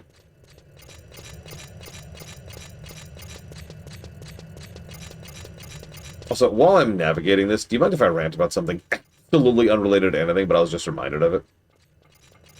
Recently, I went into a bookstore. Actually, several bookstores. And when I was out walking. I was like, walk. And I was like, ooh, bookstores. And you know me and my tendency to pay attention. And within seconds, I noticed a trend. I decided to test the theory of that trend and quickly discovered that it was completely true. So,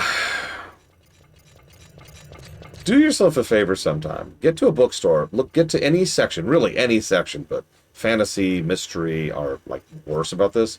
You will notice a common trend in the books. A crown, some kind of floral thing, usually a rose, usually some kind of thorns, and often blood. Sometimes you'll see all of these, sometimes only one or two, but it's this incredibly common motif, to the point of being a joke. It got to the point where as I was going through the rest of the bookstore looking at actual books, I kept pointing it out. It's like, yep. Rose and thorns, rose and crown, leaves and crown, leaves and rose. It is so common. It's insane. Now, some of those were AI generated. Of course they are. But as with so many other things about Gen AI, that's not actually what the issue was itself. That was a trend long before that started, before Gen AI existed. It's just Gen AI as is its want. I can't target this goddamn thing. There. Gen AI accelerated the process. Do I have to actually use it? Pause here for a sec. Okay.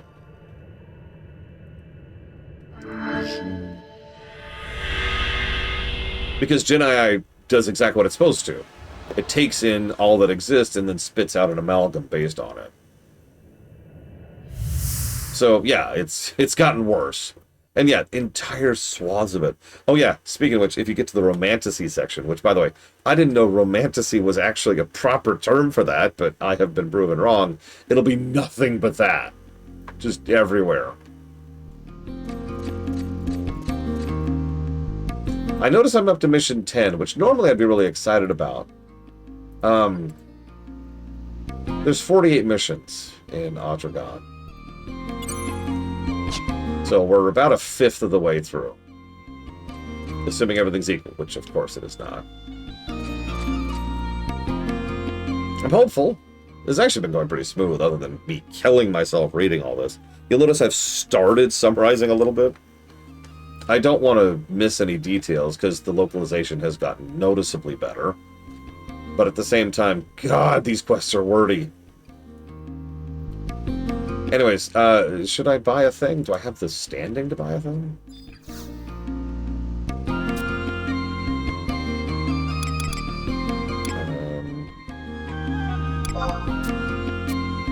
Nope, I do not have the standing to buy a thing.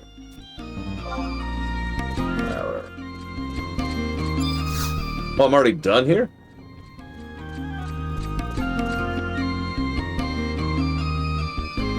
Oh, I am done here. Okay, I'm sorry. Oh, sure. Can I jot down another walkthrough negative? Everything about that seemed to indicate to me, alright, examine the ruins with the compass. No, no, no. The actual quest is to leave the dungeon.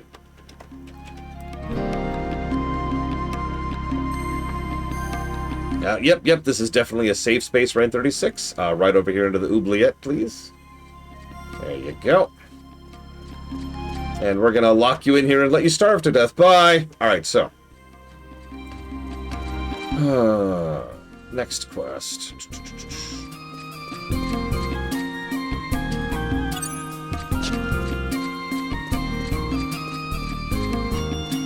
Oh, yeah, definitely some water. Pour in the acid.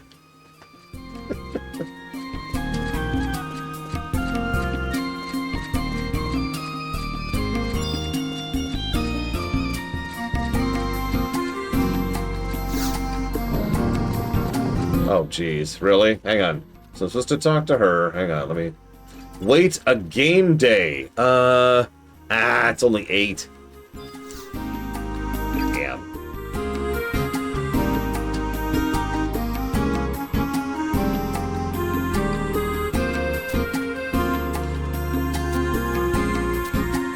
Yes.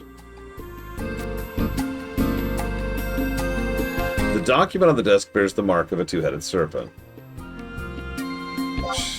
So what's up with the document? You want to know what this document's all about? You really are stretching my patience. This document was sent by the Ot Urgan Archaeological Research Institute, the same organization that requested your mercenary services. Why do you think they sent this? Don't play innocent with me. Don't get funny with me. Aquaba. Read out private second-class lore runner's mercenary attendance record. Since leaving to carry out the request from his Ot Urgan Archaeological Research Institute, private second-class lore runner has not returned to report a single detail of his mission to President Naha. That is all. Does that vary based on what you've done, out of curiosity? Let's hear your explanation. I don't owe you anything. Unless you have some popcorn. Went to the Undercity ruins? Excuse me, Undersea ruins. We went to the Undercity! You went to the Undersea ruins as requested? Are you telling me you ignored company regulations and made a report to the palace before returning to your beloved president? You know, knowing the consequences, you acted independently above your lowly station of a mercenary pawn. Oh, what's the world coming to? If the palace finds out I can't even control my own employees. Have your reward. Let's see how much is left out of your 255 gold pieces when I deduct your fines. Let me guess. Nothing. I hate this lady. Like, legitimately. This is terrible. Why do you exist? She's the worst part about this whole story. Why are you here? Grand Vizier. Oh yeah, he looks like a good guy. Look at him. We have awaited your arrival. I have a message from Gassan. The bell has been set on the mercenary.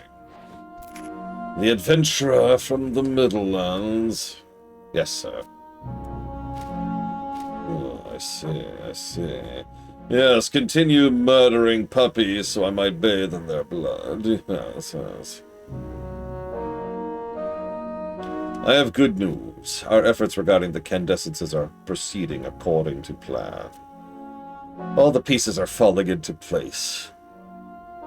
Excellent. We have faith that you will not fail us. Your magnificence is too kind. However, we grow tired of waiting. My most humble apologies, Your Magnificence. I beseech your patience a little while longer. Our actions must not draw the attentions of our citizens or our neighbors. We are aware of this. It is our wish to see the treasure in the hands of the Empress. Our wishes are the wishes of the Empire. Do not lose sight of that.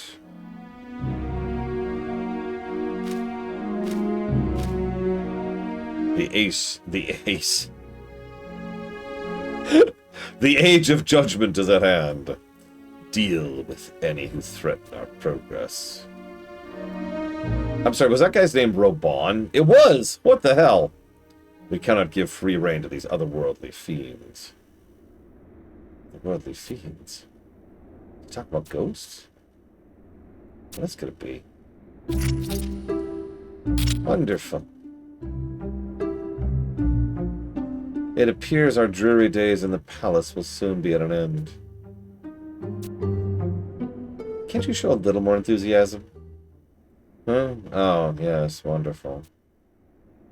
Our main objective is to make them think the Candescent is our primary concern. Ghosts are certainly more interesting than endless speculation about Candescences. Grand Vizier, we wish to know more about the spirits returning to plague the living. Ghosts?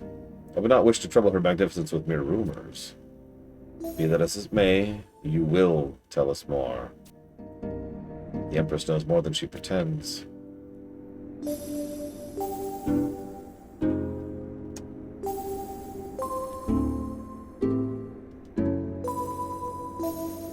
Your Magnificence. In recent years, the rumors concerning the appearance of spirits on a ghost ship menacing the waters of the Cyan Deep have become more and more frequent. The Immortals believe many of these rumors to stem from the activities of the Lamia. Let's skip ahead. Back to the ghost ship. Yes, the ghost ship. It bears the name of the famous shipwreck known as the Ashu Talif. Continue. Yes, Your Magnificence.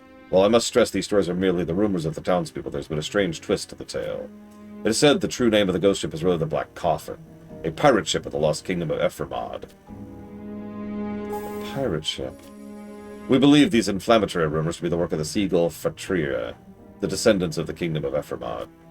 These rebels have lost their ships and are barely avoiding our grasp. They conjure heroes from the past to bolster their spirits. It is just... Go on. There are citizens of Ephraimad descent who are poised to join with the rebels. They say Luzaf has returned. Preposterous. Luzaf perished with his kingdom 200 years ago. We would know the truth behind this ghost ship. Except what the Empress probably sounds like because she's behind a freaking curtain is... There's no the truth behind this thing. I wish you have it here. And could you give it a passport? That would be delicious. Yes, Your Majesty. What did she say? I have no idea. Your Magnificence, we cannot mobilize Imperial troops on the basis of mere rumor. If you're unwilling to shoulder this task, Puppet Master, you will solve the mystery of the ghost ship. Well, we accept this task. How can we refuse a direct request from the Empress? But Your Magnificence, I do not think that this is no longer your concern. We should recruit assistance from Salahim's sentinels. Afmao, Avjang, we await word of your success. Yes, Your Magnificence. Come, Afmao. Wait. Grand Vizier? He looks nothing like Raban. I like our Raban better, I'm just saying. Do not let them out of your sight.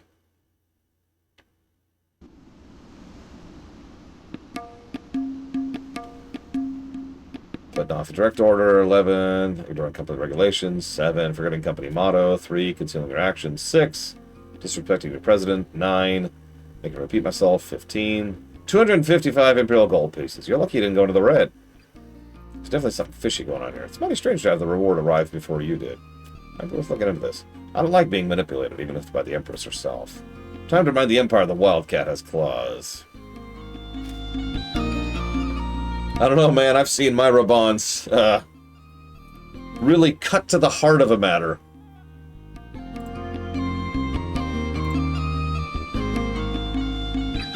So hang on. Am I there? I think I'm there.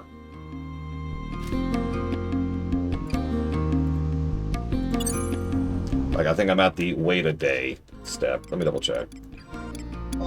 Let's see. Otragon, Imperial Schemes.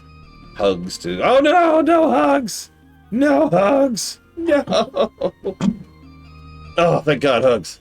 Yay! I thought I had to go without hugs. It would have been horrible. I'm wilting away even now. Oh God, wilt. Dead. Hugs. Yay. What's up? Gummy worm? Gummy worm. Ugh. Oh my gosh. I just hopped on and fell on my hand. How did you manage that? I don't know. Are you secretly an acrobat? Is your shirt on backwards? Yes. Okay. It's okay for now. Looks like this one wants to come, but that's fine. That's okay. We'll allow it. Just this once. Alright, so where am I going, Blade While we wait an in-game day. You know what, I'm just gonna hit this really quick. Because I want to jot down some positives! So we have some good games. Yeah, well, I mean, good is doing some heavy lifting there, but yeah.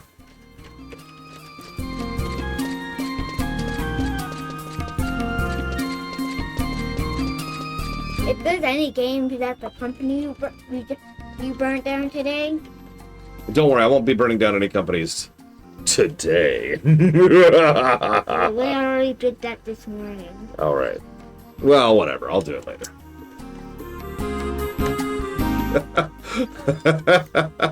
You can't unburn a company. I'm sorry, I'm just picturing, like, you know how they'll put quotes from famous game reviewers on the back of boxes? Obviously, I am not famous or even arguably a game reviewer. But imagine if they actually put that on the back of the box. Just, yeah. Yeah. Mouth closed. You've got to learn to chew with your mouth closed. You're getting better at it. When you were younger, you'd just be like,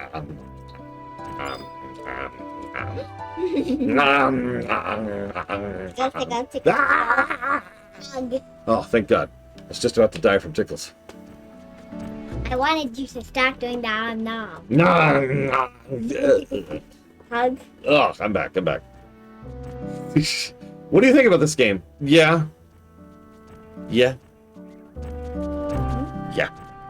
Exactly. There's just a picture of my adorable niece with her thumbs up.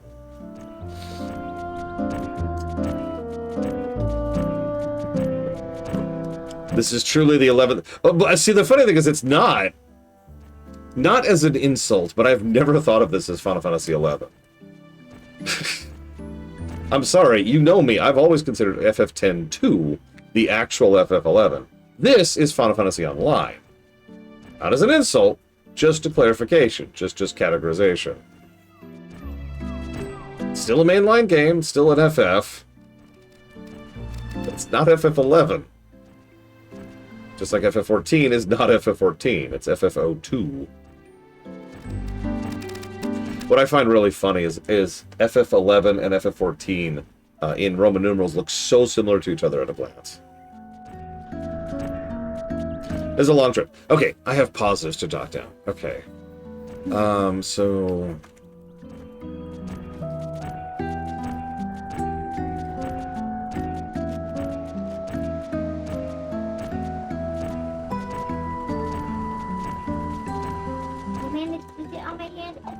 How do you keep sitting on your hands? Are you doing it on purpose?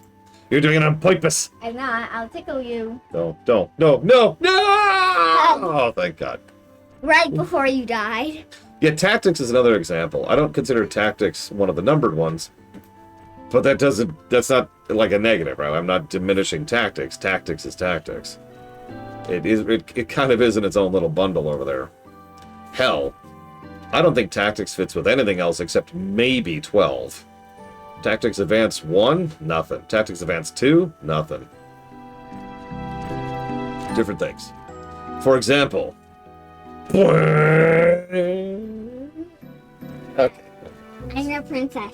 Oh, that's right. So she's the princess of... No, wait, you're not the princess of dragons. You're the princess of the castle, right? But the castle has dragons. Dragon knights, specifically. Now, what do we call a dragon knight?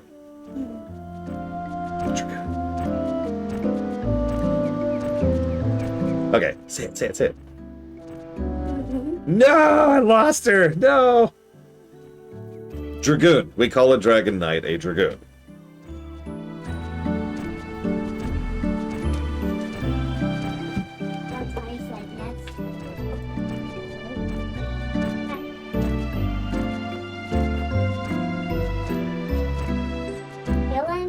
are watching Mario related building videos. Wait, building? Okay, that's okay. I accept that.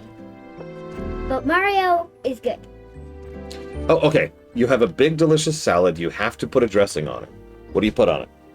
Ranch. Okay, she says ranch. Now, you know me. I don't like dressing. However, if you put a gun to my head, don't do that. If you put a tickle to my head, there we go. And I'm being threatened with head tickles. I would actually go with ginger dressing, which you almost never see, but I really like. It's basically just ground up ginger with like a little bit of vinegar to keep it together. You find it sometimes in like Japanese restaurants and stuff like that. That would be my pick. And we lost Valerian. Is this... I'm sorry, why is this... Where are we? Is this...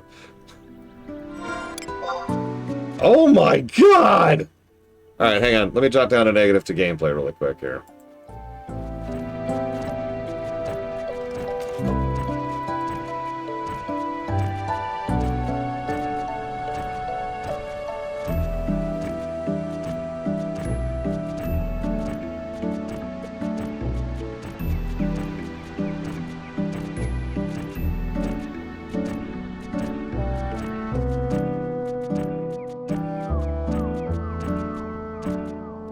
What's the name of this song?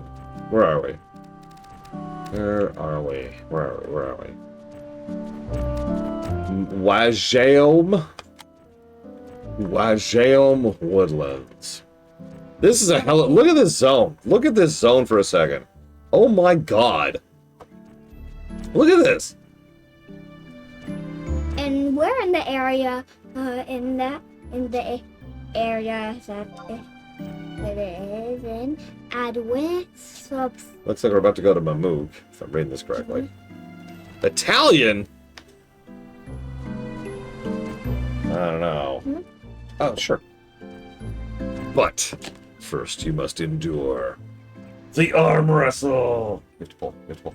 Pull, pull, pull, pull, pull. Both arms, both arms, both arms. Oh my god, you're so strong. You're so strong. I'm pulling You're the pulling the chair. whole chair.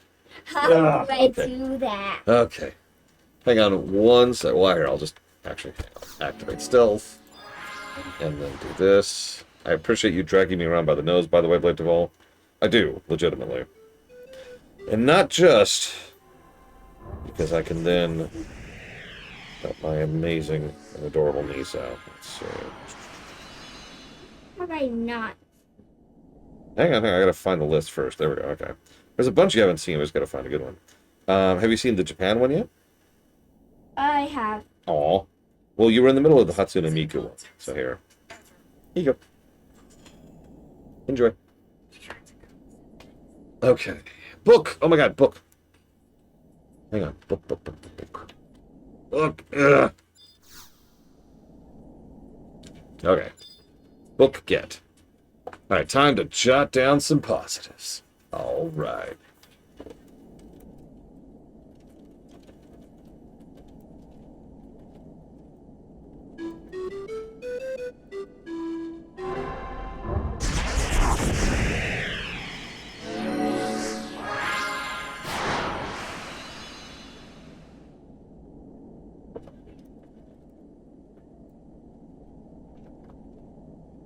How do you like this amazing dungeon music?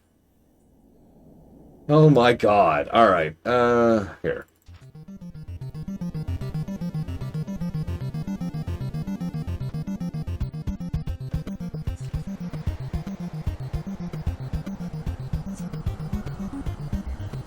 What's that, Ross?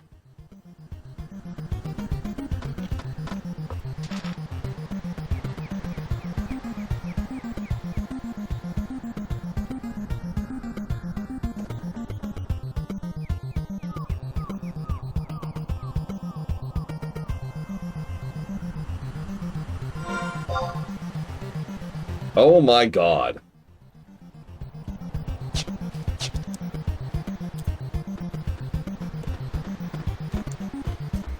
Sorry, I was just looking at the map.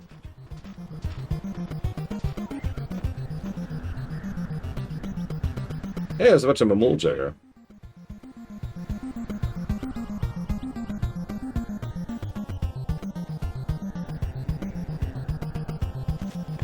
Are you going to be re-rolling bad stat ups, bad level ups?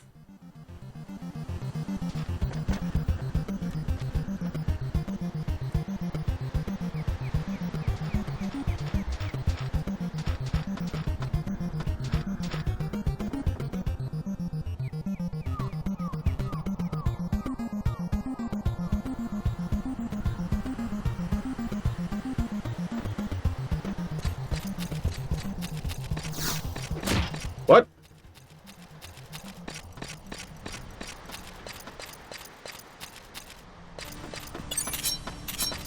Ah.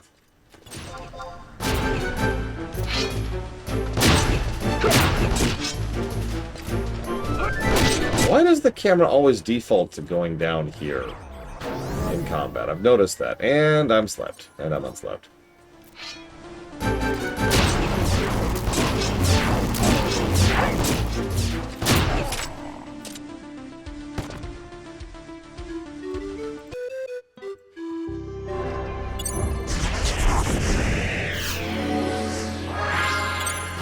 Yeah, I imagine you could eventually level yourself into a corner with empty levels in something like a Fire Emblem. Actually, quite a few Mystic Maker. It's been noticeably improving as we go. We were going through that jungle earlier, right? Do a side-by-side of that jungle versus the one right outside Sandoria, you know? It's night and day, right?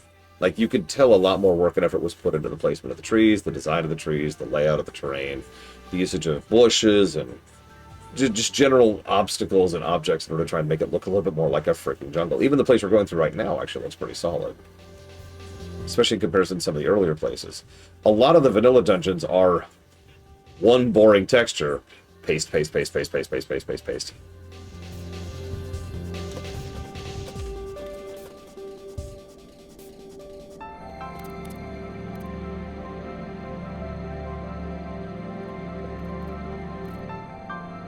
Well, we'll see what the other expansions do. I've noticed the sandstorms in the desert. Don't think I've noticed any other real... yeah, they do, Blade to Well, exactly. I don't think I've noticed any other real weather yet. I might just have been getting unlucky on that. Yeah, early WoW, several people showed up for the BC section of the WoW review and were like, oh my god! I thought WoW was a good game, and I'm like, guys, it's BC.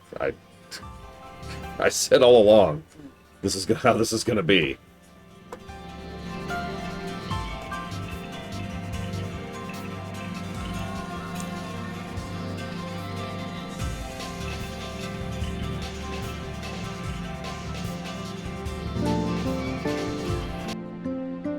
Here, like, look at this. Hang on. See what? Look at that difference immediately. Just take this in for a second. Much higher density, much better sight lines. I apparently can't. Come on, game. There we go. And much better sight lines, much better tree usages. Notice there's multiple different kinds of trees instead of just the same tree model, copy pasted over and over. Like, this actually looks solid. I'll figure out where I am in a second.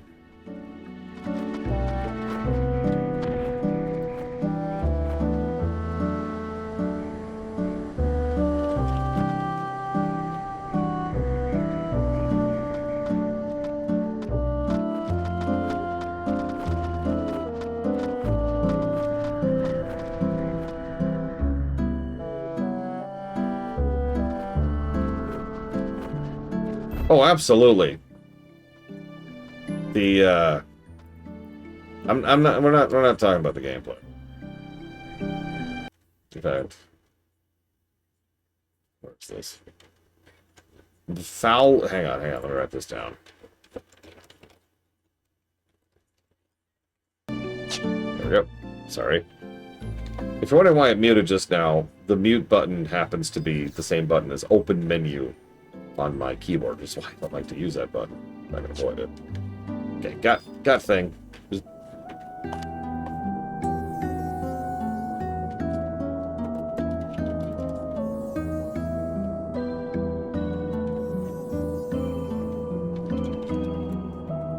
Sure, I know how to remove my sneak. Let me just, there we go.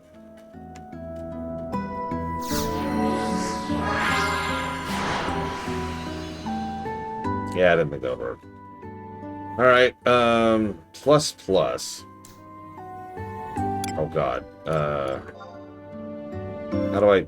yeah, never mind. Okay. Hang on, 8 seconds.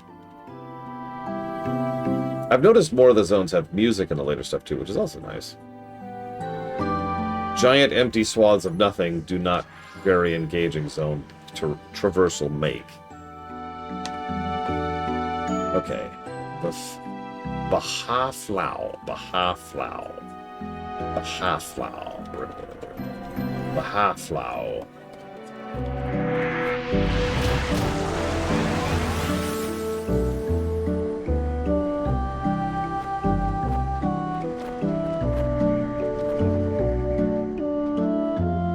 I needed to make sure how to spell it, Blade-Javal. That's why, if you ever hear me say something in an exaggerated way like that, it's so I can remember the spelling.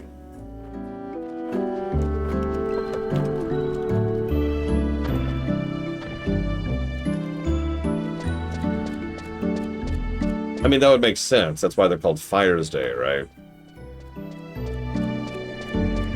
Oh wow, we are solidly net positive on story. I didn't even notice that. Woo!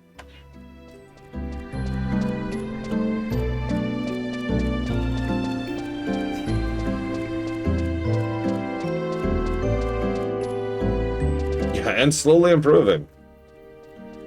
So far, the only negatives I've had here are for Naha Salahim, who can go directly to hell.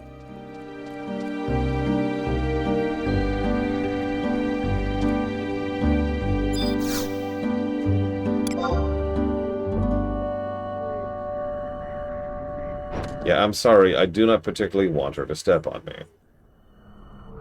I don't understand that in general. Why would anybody want someone else to step on them? I don't get that.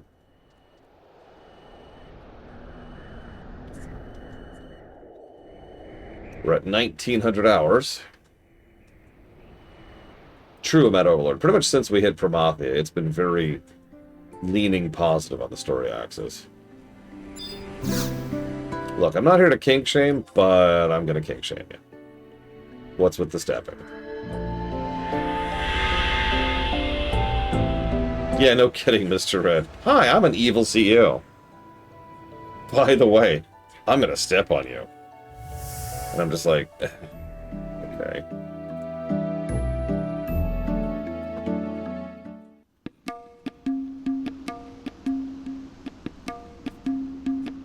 Yeah, but Sephiroth's hot. I'm not even into guys, and I'm willing to say that.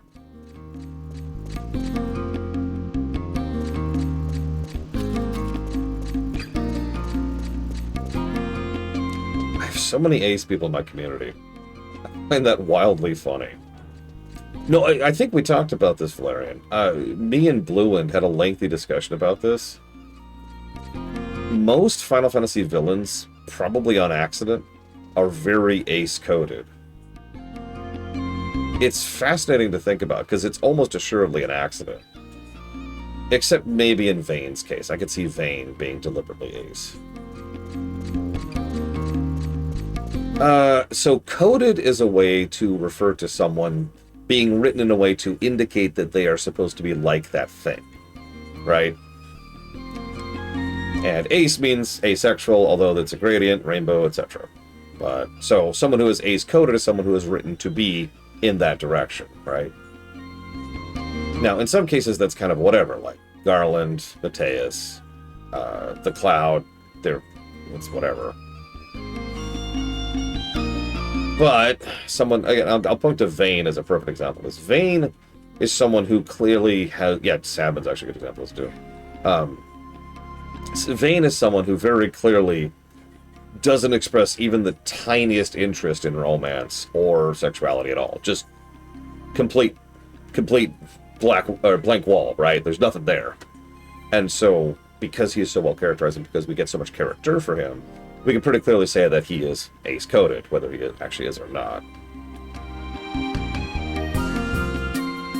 None of this is a bad thing, by the way. I think Fane's a great villain, and I think he's a great character, so it kind of wakes.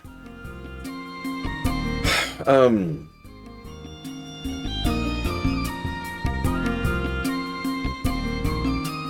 mean, yeah, Blade Javal. Even just playing DBZ Kakarot, I would agree with that.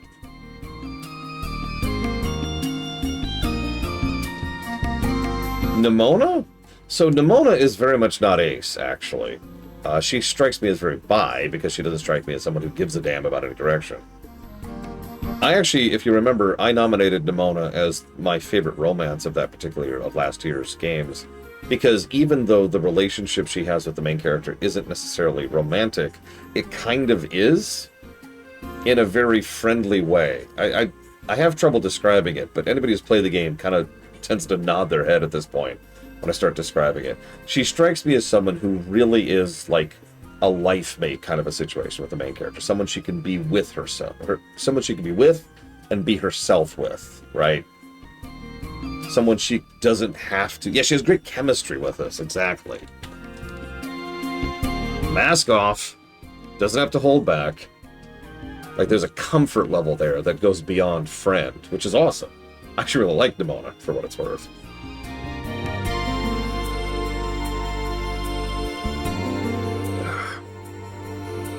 Hey, Philisandus.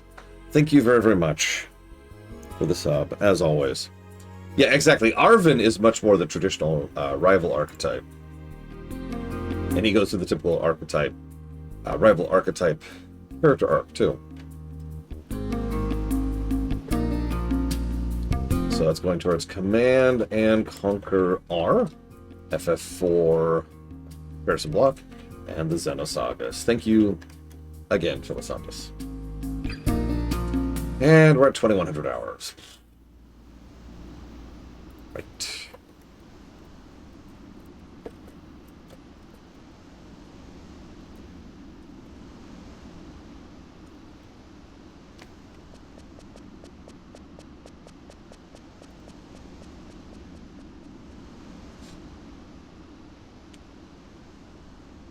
Nimona is actually my new favorite rival. Like, there's a few rivals I've liked over the years, but Nimona just kind of crawled to the... A lot of my favorite characters in Pokemon come from Violet. It's weird. It's not even recency bias, because I've gone back and re-examined that when I was doing my major audit during the dark, not the non-dark, the real dark.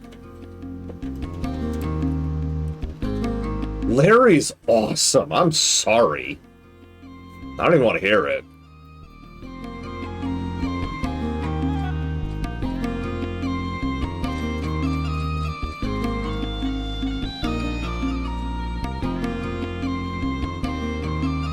Me too, Pokemon. Me too, Pokemon. Me too, Dr. Winter. Yeah, Larry felt a little bit like looking into the mirror. Not gonna lie. I've even got a bit of the gray. Oh, I hope Wind and Waves is good. I'm trying not to get too hyped for it. Because, I'm sorry, I loved Sword and Shield, and then Violet just crushed it. Crushed it like a bug. And I was just like, oh. Okay.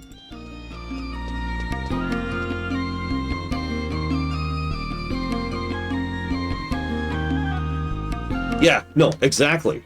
The devs were allowed to work on the game an extra year, which they haven't been for a long time. And hey, guess what? Wind and Waves is also getting an extra year. Fingers crossed.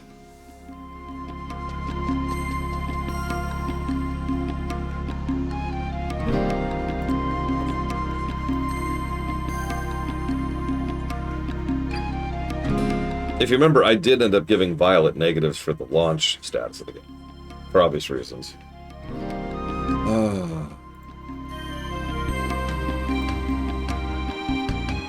Hell, I want to play Violet again. And I plan to. That's actually not a joke. The Lorani has... So, some of you know I have a person I call the Loroni to save their identity. And I've been running them through a lot of stuff. Mega Man's, and, Final Fantasies, and My Little Pony, and Star Trek, and Star Wars, and all kinds of other cool stuff. Just introducing them to the enormous wealth of knowledge I have about fiction to get them interested, hopefully, in stuff that they'll actually find and like. Stuff they haven't been exposed to before. We've had a discussion recently, not last week, I think, actually, about what we're going to do with the Pokemon games, because there's a lot of Pokemon. I want to play through all of it, because I want to review all of it. But the client... No, but they were like... And so what we've decided, after a lot of thought, is we're going to sit them down. They're going to play Gen 1 on the Game Boy until they can't anymore. Until they have had their fill of the historically significant game. And it's like, okay, we're good. And then we're going to switch to Violet. And the goal is for them to actually play Violet. Sit down and play through it all the way through. I know that feels weird to jump immediately like that, kind of like I did, actually, if you remember. But the idea is, because time is such a limited resource, especially time when we both have time together, the idea here is, just play basically the best Pokemon game right now. If that doesn't catch you, nothing's going to, right? If that's not it, then yeah. Now, there's actually an asterisk, and two of you in chat have already mentioned this. If Violet doesn't catch them, we're going to try Arceus or Legends, one of the two, because of the different format.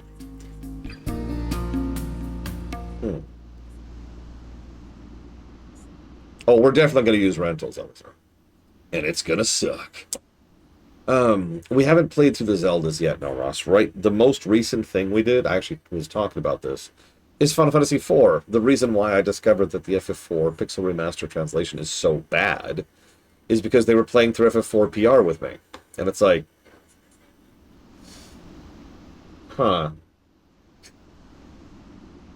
Like, obviously, I have a insane amount of depth of knowledge of the Final Fantasy IV translation. But even they, with no exposure, were like, this translation kind of sucks. And yeah, they were right. And so I started, that's what started me going down the rabbit hole of the localizations of FF4, 5, and 6. And that was an interesting rabbit hole to dive down, let me tell you. Thanks for the buff, by the way.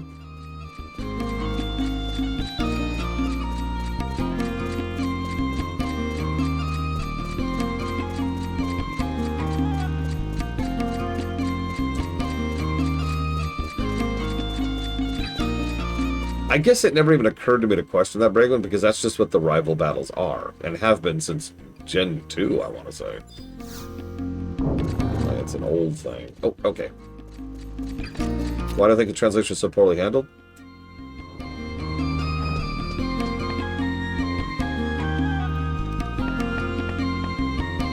Hang on, I can actually answer that pretty definitively.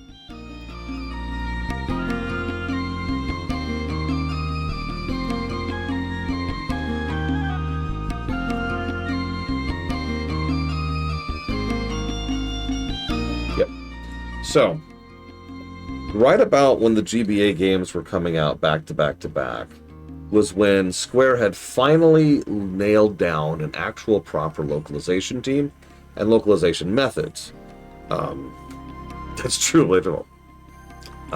We talked about this during Chrono Cross and during Xenogears because of both of those games were very instrumental in ensuring that Square actually had a proper localization team and processes, which they hadn't before.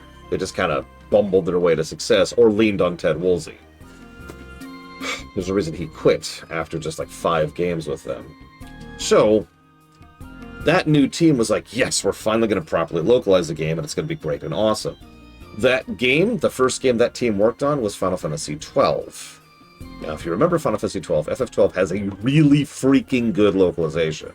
Arguably the first truly good localization of the Final Fantasy series. But that meant the team was working on FF12, which, if you remember, had a ginormous amount of text in it. They were busy. So they machine translated most of the GBA stuff, that is to say the PS1 stuff, onto the GBA, and then had one much smaller team do essentially a quick editing pass to make sure it worked. So FF4, 5, and 6 on the GBA have a very functional localization. You know, not a lot of spelling errors or screwed up text or improper word usage. But it's really, really flat, and I've pointed to many examples of this the past couple of weeks as this has come to my attention. Anyways, we have some very important guests arriving from the palace today, and everyone's in an uproar. Thankfully, it's put President Naja in a good mood. Not like the last time you walked through that door. Look at her smile. She's been like that ever since the messenger from the palace came by. Yay.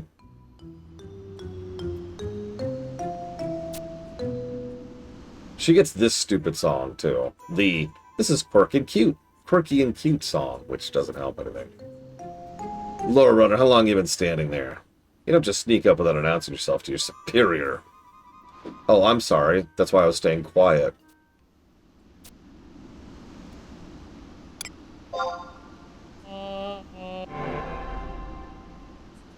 What, you were listening to me singing? Yeah, I know. But, how about I take my Morning Star here and beat that melody out of your head?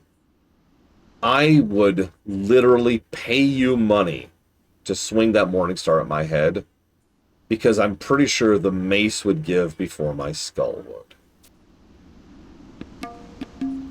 I don't have time for idle chit-chat. I'm expecting some very important, very rich visitors at any moment. The immortal who brought me this wonderful news is still here as well. You go scoot, you're just in the way.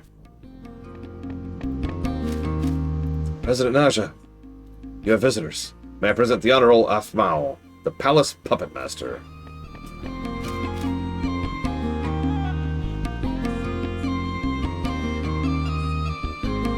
What?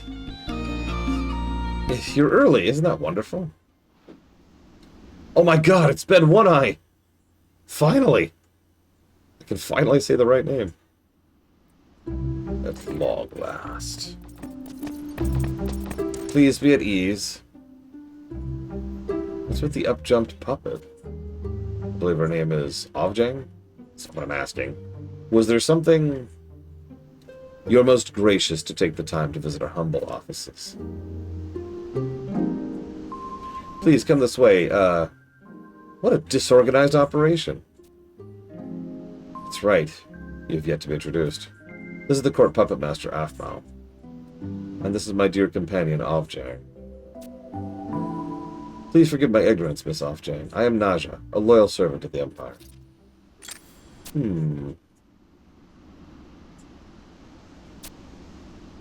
Speak up, Ovjang. You're the one who wanted to come here in the first place. Ovjang! Apology accepted. There you go. Who is this person? He bears a wildcat badge. A mercenary? That's just a mannequin I ordered from the Middle Lands. That's right, I am a mannequin. Pull out the popcorn. Is that right? No matter. Naja, please answer Ovjang's questions without the humor. Of course, this is Lore Runner, a citizen of the Middle Lands come to work as mercenary for the Empire. I see. Has the matter been explained? We are about to begin. Be quick about it.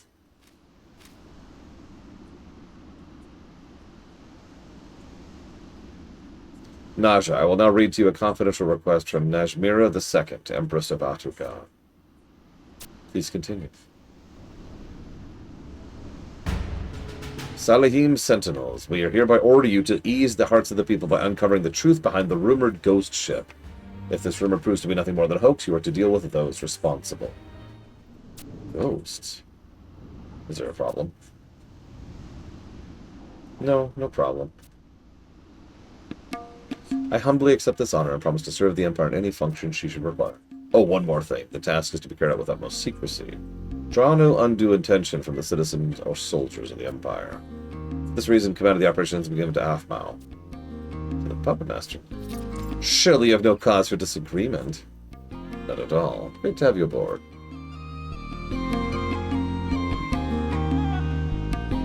Well then, we will require you to provide us with a capable mercenary. Let me think. Why not take Lore Runner? I'm sure he'd be delighted to assist you.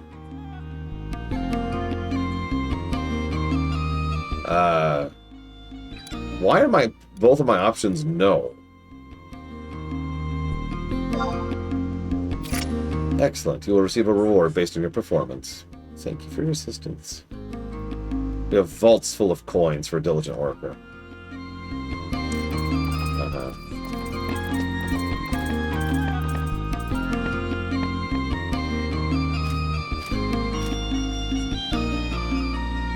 Report even the smallest details to the palace. May the winds of fortune guide you.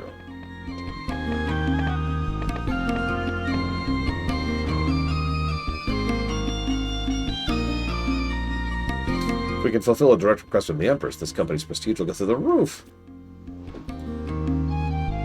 Lore Runner, this task is confidential. Don't leak a word of it to anyone. Okay, let me give you all the information we have on the ghost ship. Ghosts have been seen in the outskirts of Alzabi.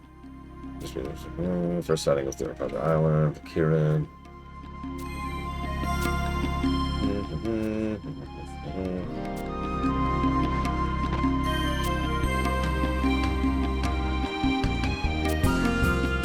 Okay, completely useless information.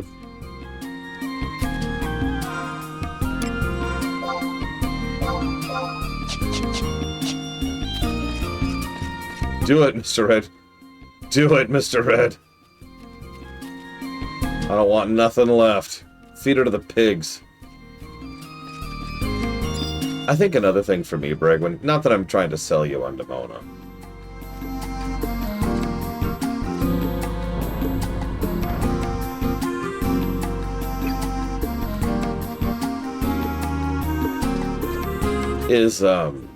Nemona is so legitimately and wholesomely exuberant.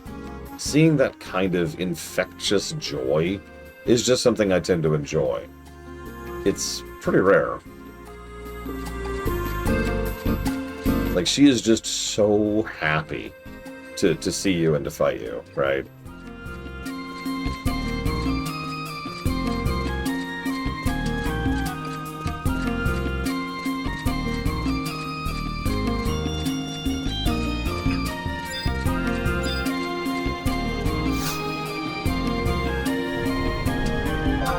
Yeah, when you beat her, she is happy about that. Which is just, yeah.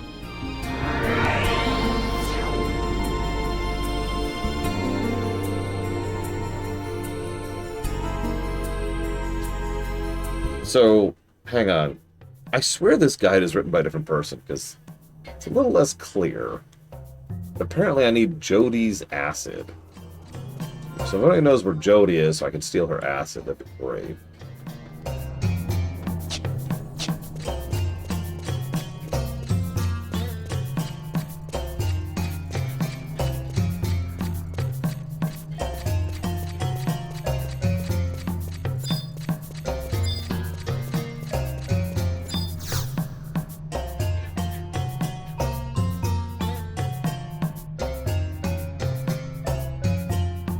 Looking for ghosts?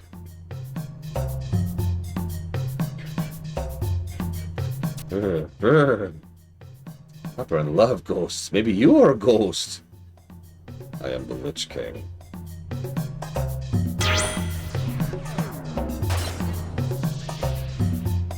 No, you are no ghosts. Puppier and sad. Oh, you're pure own. Maybe you are Ghost Hunter too.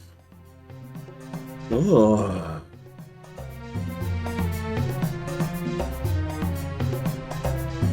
You are friend of Pyopuron. Pyopuron teach you secrets.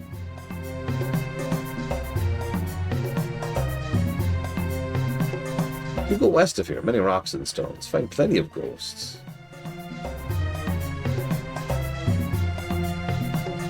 But there's special ghost like vial of spectral scent, do you know?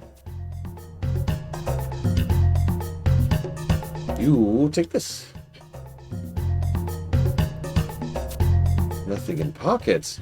No problem. You find vial of Jody's acid.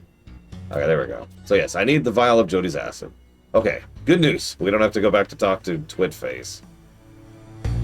CEO Face. I'm going to start calling her that. CEO Face. Alright, Mr. Ed, I got a job for you. Let's see.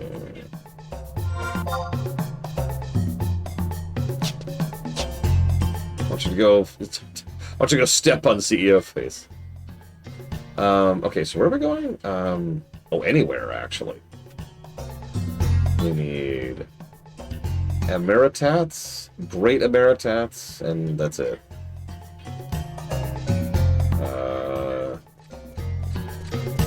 I don't know, Blade, where do you think we should go for this? Okay, that works for me.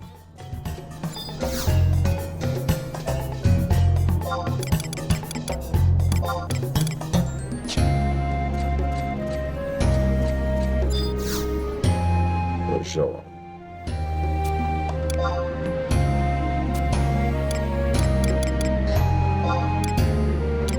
Okay, how do I get to the woodlands?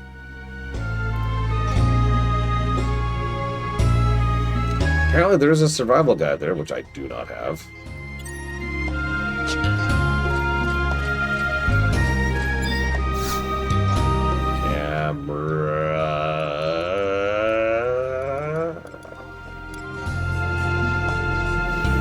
Yes.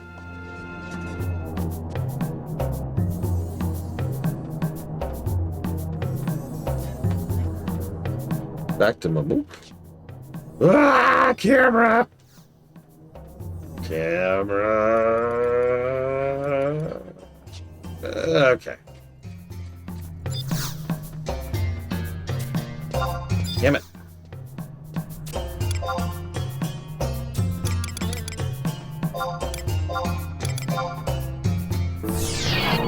I do like how my money has very, very slowly but surely been going up as I quest instead of down. Even as I spend money constantly.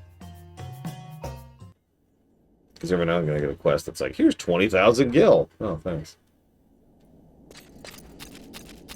Ah.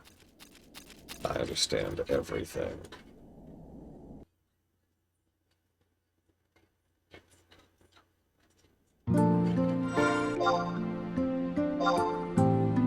Where is the book here? Oh, there it is. That's way up there. I can make that trip, though. Got nothing else to do.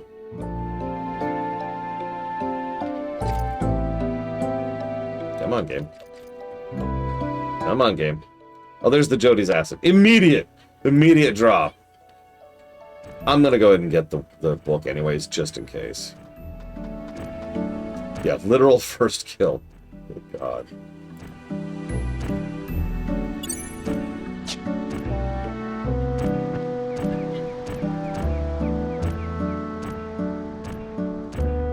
Even the lighting looks better in the newer zones. Yeah, you were right. Great Emeritat, aka a Marlboro. Now with increased fungus.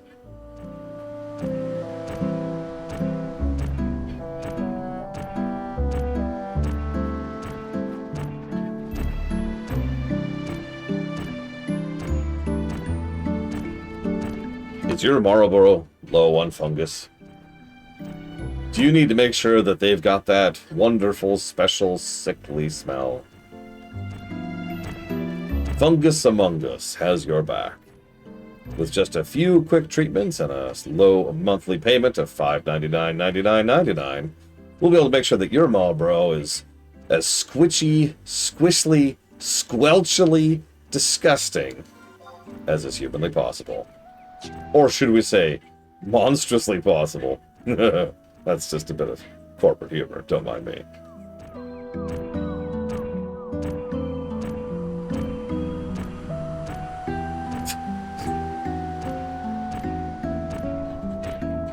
Don't mind me, I'm just slowly going insane.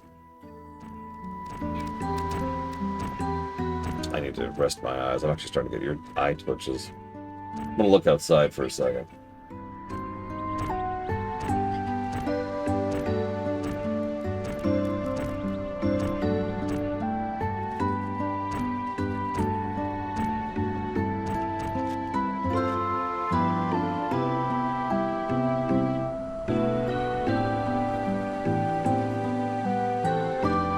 Okay, where am I? What's there?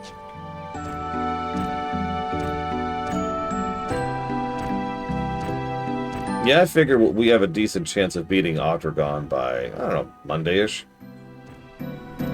3 days for an expansion is not too shabby. Yes, there's a world beyond FF11, if you can believe it.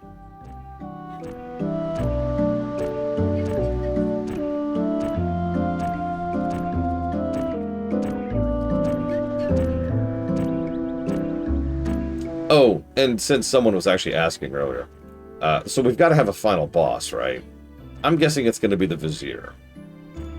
That's low-hanging fruit, admittedly, but no one else really feels like a good candidate yet.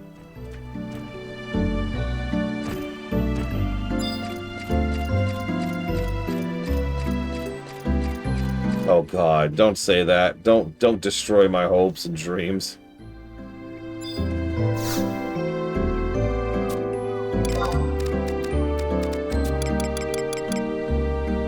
God, Wings is next, isn't it?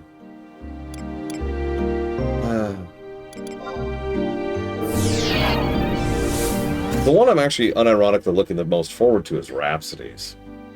I don't know anything about a Dowland, so I don't have an opinion on that one yet.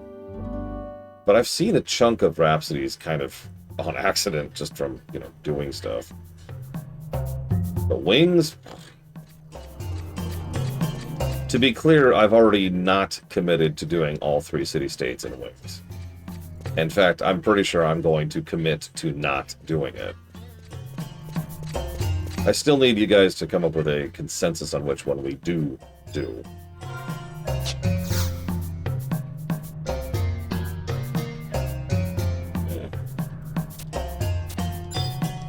Nope. Ah, come on, game.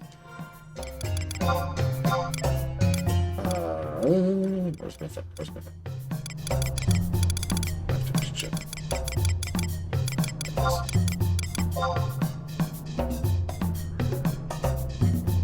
Don't do Bastok. Easy.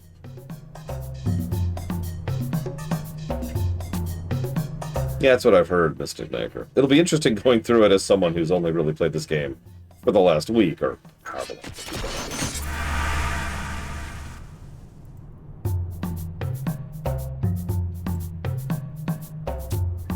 Okay.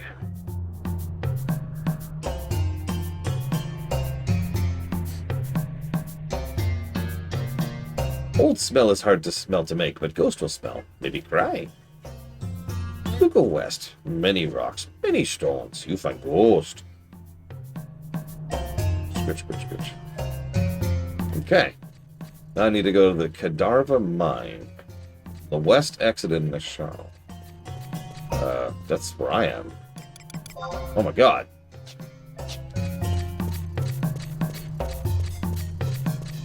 So, you've both decided not Bastok, but what's the yes?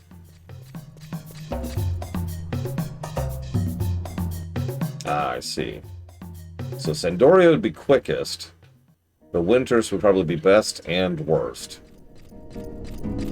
That's a tough one.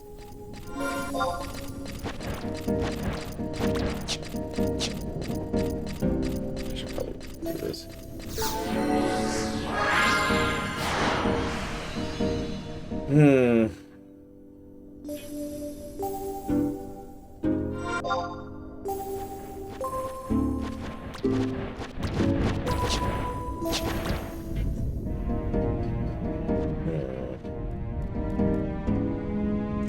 E10. Should be like right here. It is right here.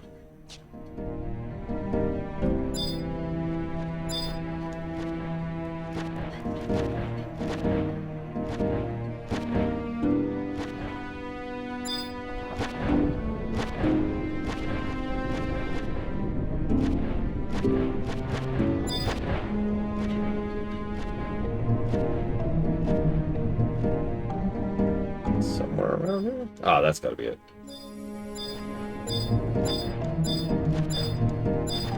No?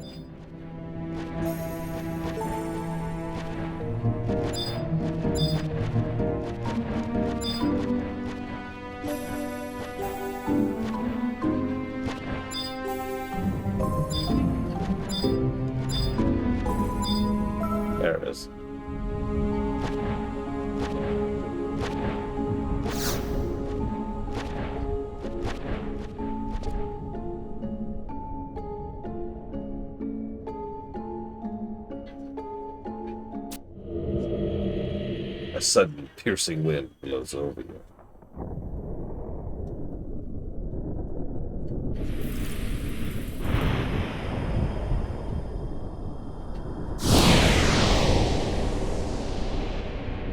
That smell, so familiar. My nation, no, not anymore. My nation now Artagon. You.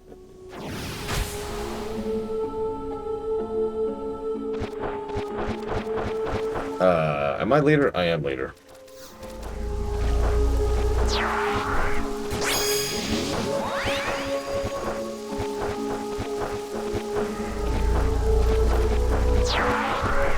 I suppose we'll commit to Windurst. If nothing else, we'll get to complain about Castle Birdbrain again. And I'll get to torture Mr. Red, and that's always a good thing. He knows what he did.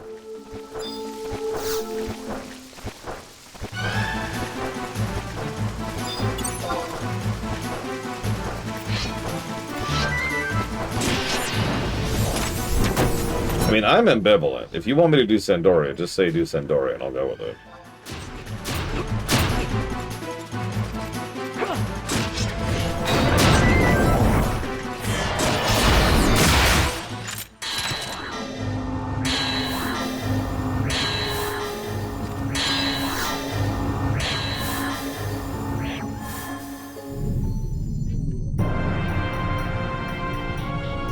Vile nation, Artagon. Cannot bear this anger. Artagon, cannot forgive.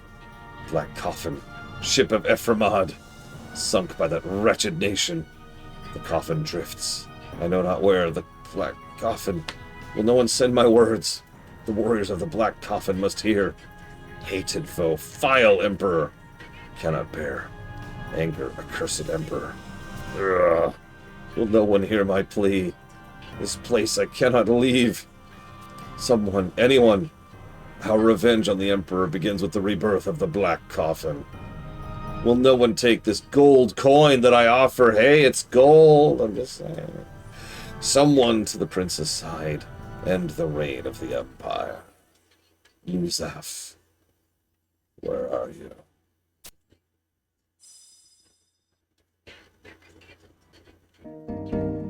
I thought I had that home point, but yeah, let's do it. I love puns. I've been slowly practicing puns over the last couple of years. And there's tie fence.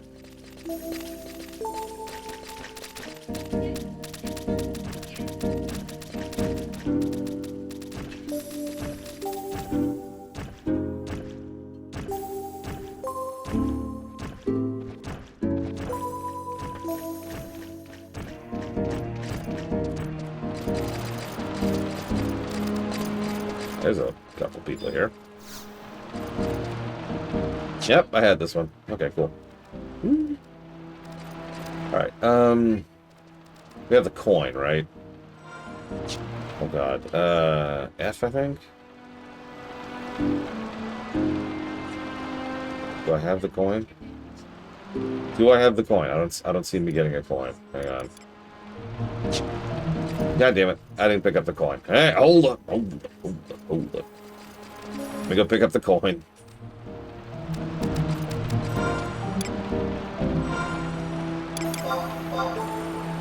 Never mind, it's right there. Ephraimadian gold coin. We're good.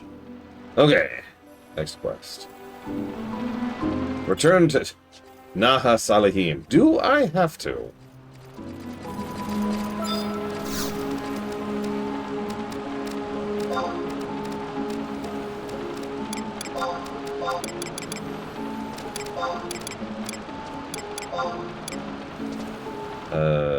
Two.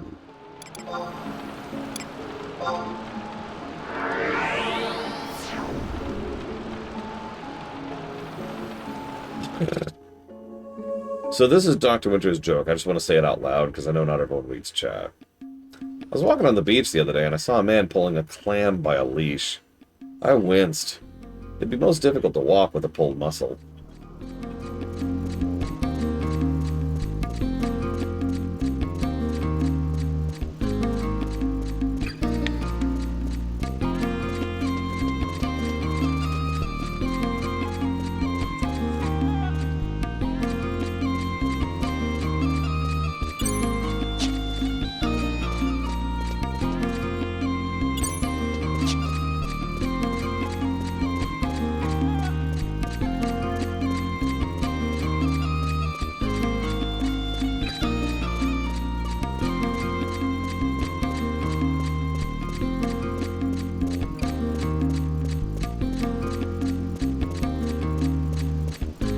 Hey, Mr. Red.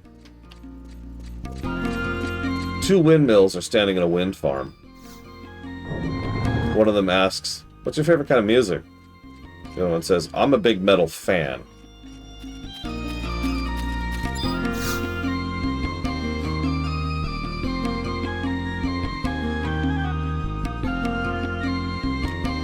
So you brought some information on that ghost ship. And you came to me first instead of reporting to the court puppet master. You're finally learning what it means to be under my foot. What'd you learn? Tell me everything.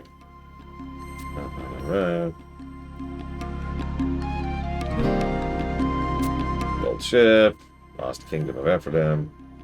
Ghost ship is actually full of ghosts. And I hate ghosts! I don't even want to imagine an army of ghosts converging on the Black Coffin and planning revenge of the Empire. Enough of your stories. Who do you think would believe that bedtime tale, anyway? There's no way I can make a report to the palace based on some spook's ravings. What about the gold coin?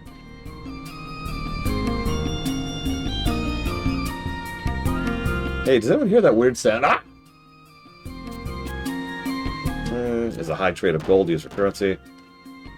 What? The crest of a crowned dolphin. The symbol of the Kingdom of Ephraimad.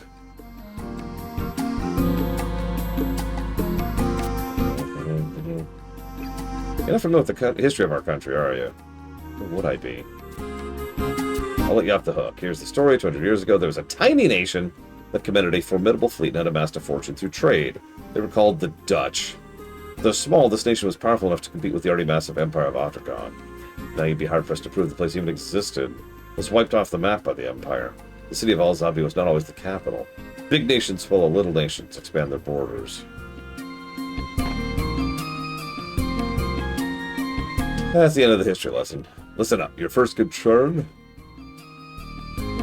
How are you going to explain yourself to the immortals if they see you carrying around the coins of a defeated nation? Take this coin and throw it in the ocean before it gets you in trouble. Right. I seem to recall asking you about a ghost ship. Where the hell have you been looking? Looks like I've never seen a ship before. Do you even know where to find one? Can we kill this woman? You know what? I'm gonna say in the air. Trying to show off the technology of our homeland now. Big shiny airships. Anything that flies above the head of the Empress would get shot out of the sky. Got it?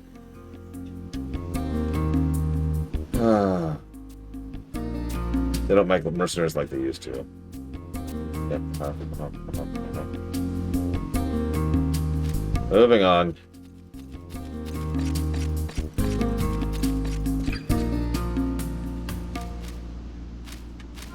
Make sure we're on our quest. Yep, cool.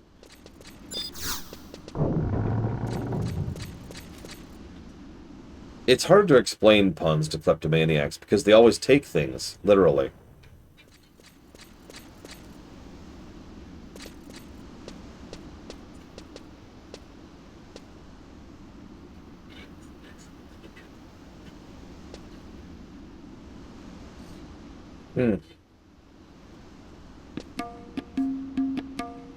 Yeah, I'm actually reading this. This sounds interesting.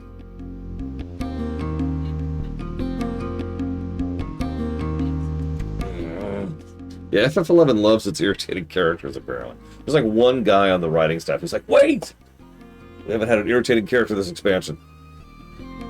Okay, fine, Larry. You get one. One irritating character. Okay, okay. I'm gonna make it the main quest giver. What?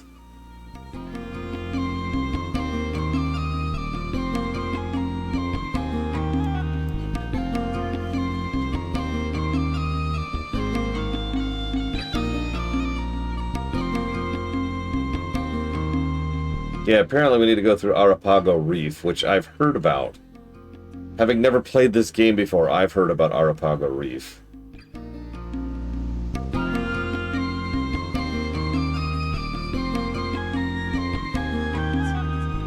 So... I'm gonna trust you, Blato. Lead on. I don't know where to go or what to do. And this walkthrough is not super helpful. Nashma. Okay.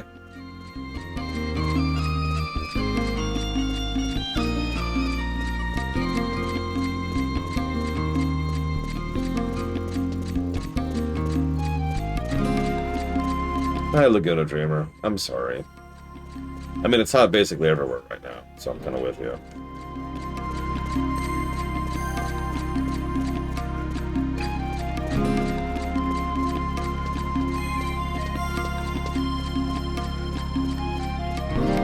I'm just gonna slip into the UK and make a fortune really quick selling window units. I'll sell them for cheap, too. $100. Get them while they're hot.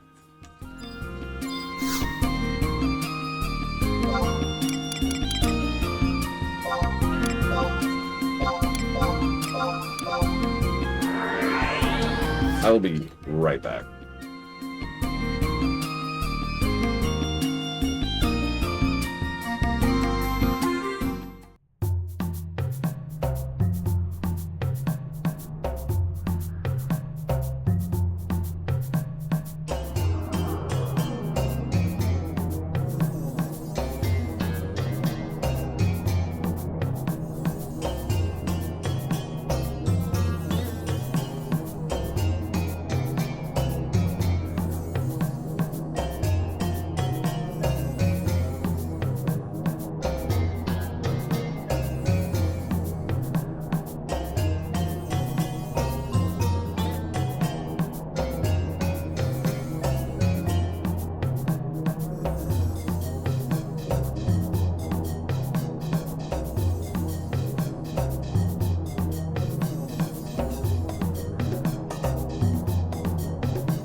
Give me a second to check.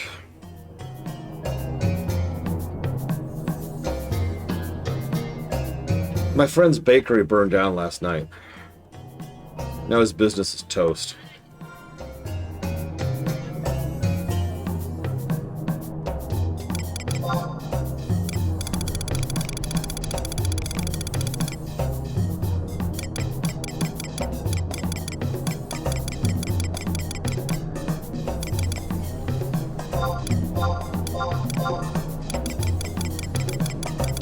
I do not appear to have a copper voucher.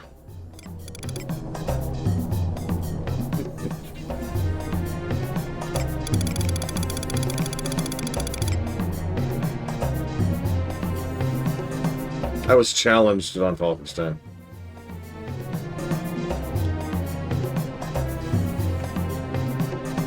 We got Mexican food at an Italian restaurant, but it was totally impasta.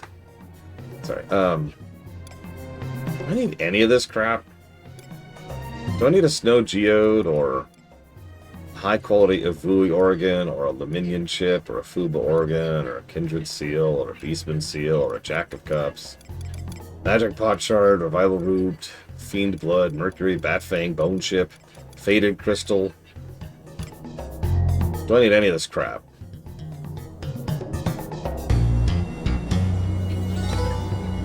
Oh my god.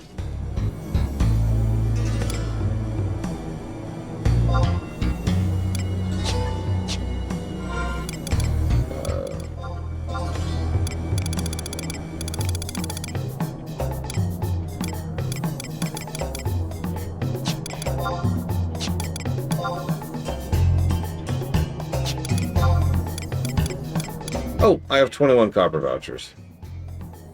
Whatever they are. I now have copper vouchers.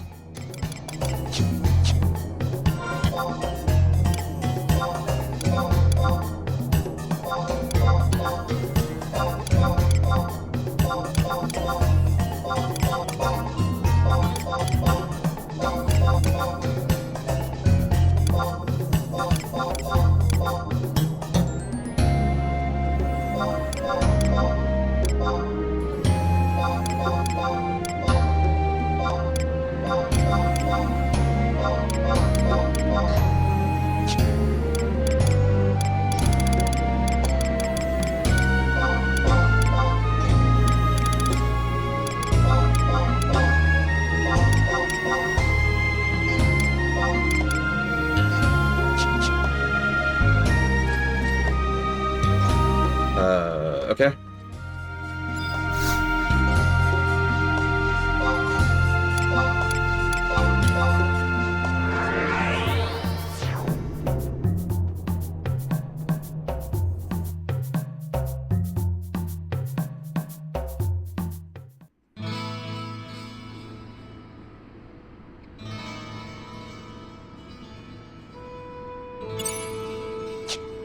What's the difference between a hippo and a zippo?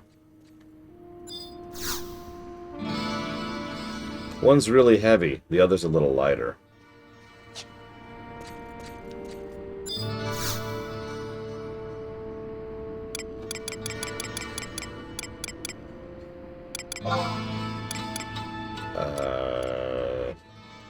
My favorite Total War game? I mean, Total Warhammer 3 is the easy answer there. But I'm going to admit something to my great shame. I'm not a big fan of the Total War series. And I never really realized that until semi-recently.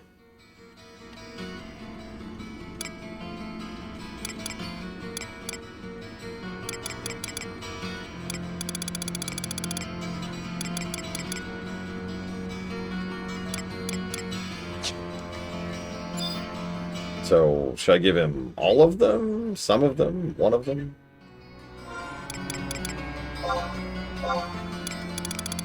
Okay. Trust. All the trust.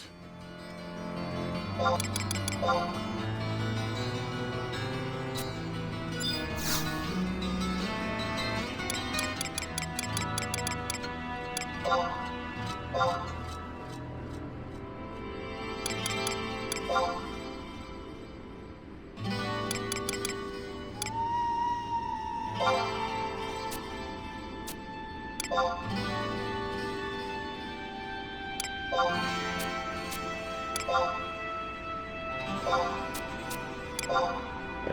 5,160. No, yeah, Total War is kind of its own thing. The RTS layer is...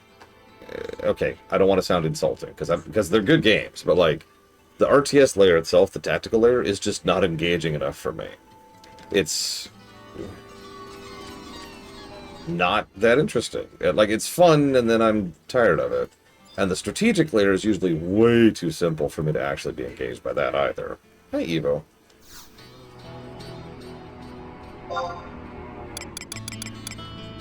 Plus, the strategic layer has the whack-a-mole problem, and I don't like games that do whack-a-mole.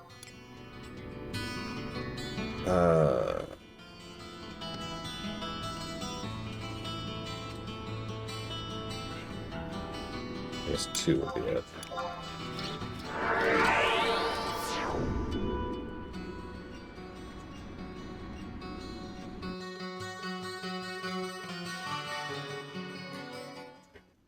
Hey, Evo. Why was the baby ant so confused?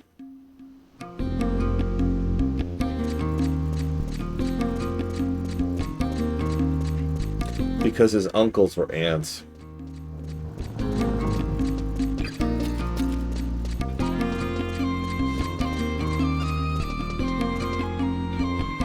Alright, I need to buy a pass, don't I?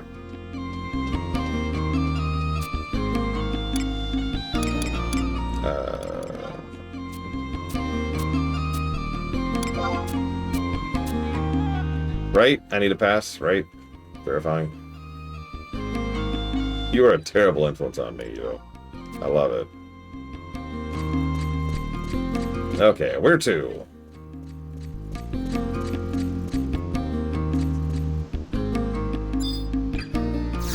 Devuka Isle.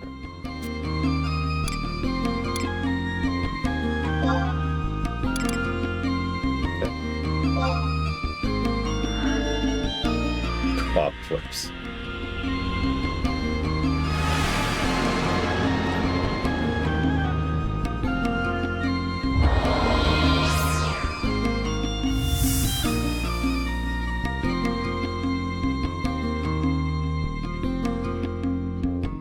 My ex-girlfriend still misses me, but her aim's starting to improve.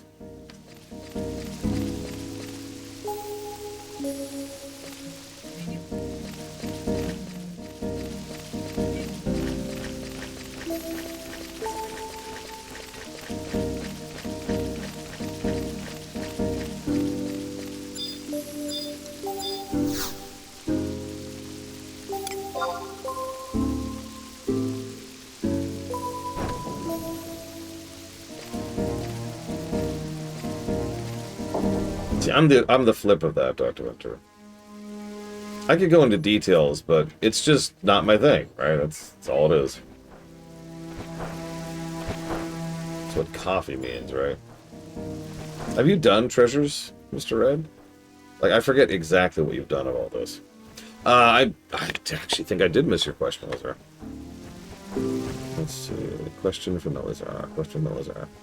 Dear Lore, why do you suck? Why are you the most worthless garbage human being ever alive? Well, see, I got $1 billion, and it just... I just confirmed into this blorp monster instantly.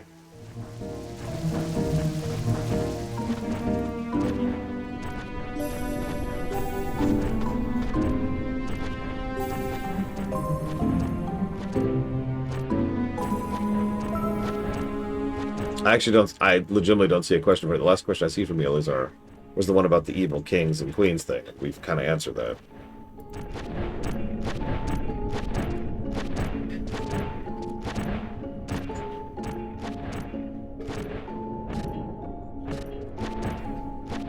Oh, let me tell you, I saw something horrifying the other day.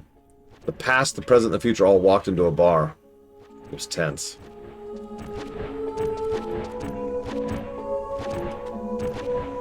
I'll stop. I'll stop.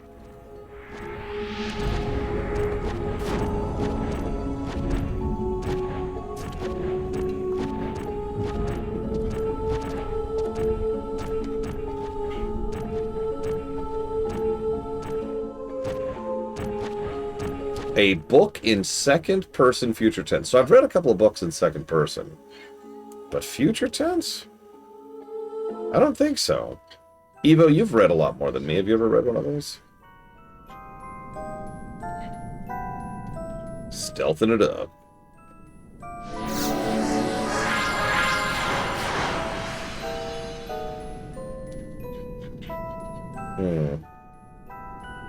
By the way, did you notice that even dungeons have music in Odragon?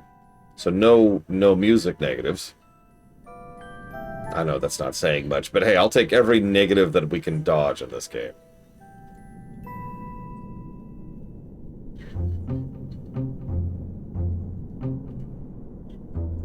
Apple's actually putting together a new car, if you could believe it, trying to compete with Elon Musk's company. Thing is, they keep having trouble installing the Windows. Okay, I'll stop for real.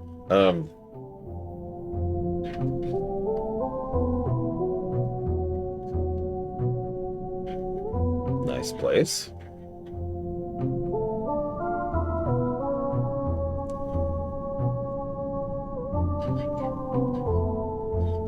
You know, if you just tell me the game, Von Falkenstein, I have a decent enough memory, I could probably help you out.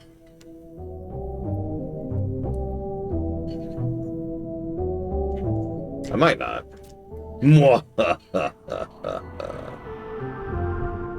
Sorry, that was a line in the game, not me. I am Fu Madahib.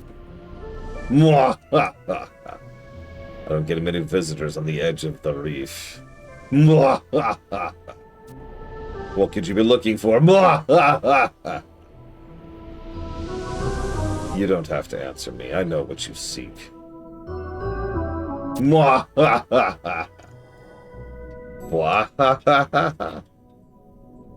is this, FF7? That gold coin you clutch in your flesh and blood hand. Will be your fate to bore. Will be your fare, excuse me, to bore the con. Oh, Jesus Christ. No, Von Falkenstein, no! My cutter will take you to the coffin. Oh, most definitely. Through the mists, I'll be your guide, a humble, forgotten fairy woman. Time flows on around us. Your coin will be mine one way or the other. Okay, so...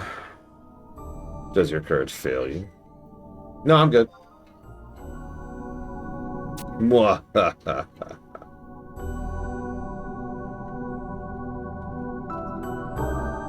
My coin is gone. The fare is paid. So, I'm not going to say yes immediately. I'm going to jot it down. But for a game like that, I got to do tech tests, right?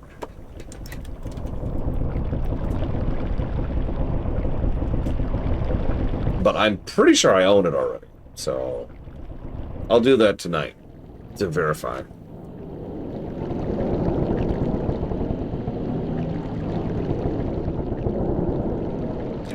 If I don't, I could probably pick it up on GOG pretty easily. Mwah! What would you like on your sandwich, Evo? Mwah! Yeah, exactly. Like I said, I'll do my tech tests. I'll do my due diligence. I always do. Wizardry 8.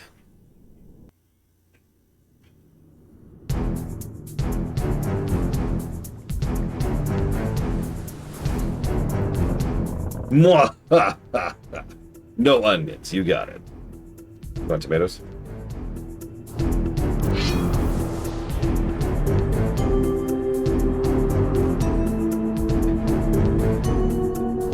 Admiral, an Imperial dog has boarded our ship.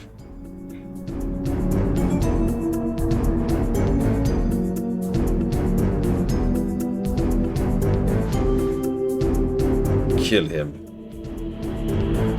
Really, Evo? Ooh. Mwah!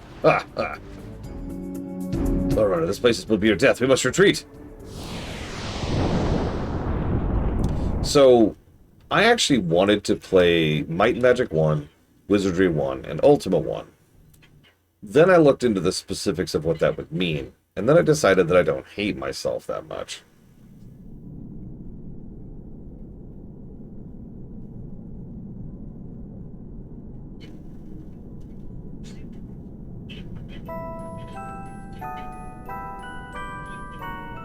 They finally show their forms. I had concealed my presence, but I sensed a chill in the air. Then I noticed you on the deck and some rather unfriendly company. I must admit to my surprise, but it's good to see another sentinel who shares my instincts. That the being that gave the orders, his supernatural aura was palpable. We can assume he is captain of the ship. If we can but uncover the true identity of that apparition, the secrets of the ghost ship will be ours. Fortunately, I have another coin. One for me, one for you.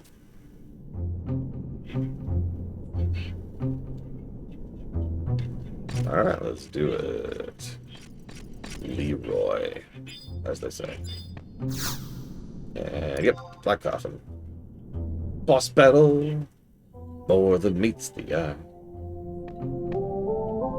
At some point, there will be a game. Game.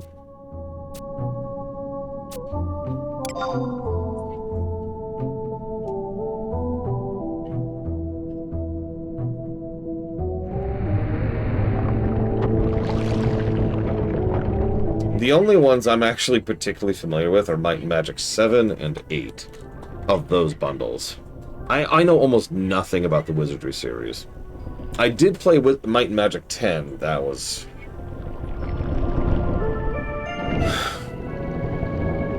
terrible, I think is the word I want to use there. Like, normally I like to be more, like, nuanced about that, but Jesus Christ, that was not a game.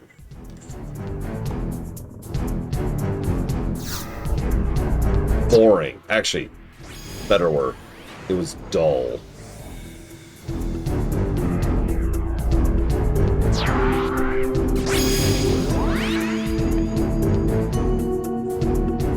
Like, I don't expect much from my Might and Magic games, but I expect them to be engaging.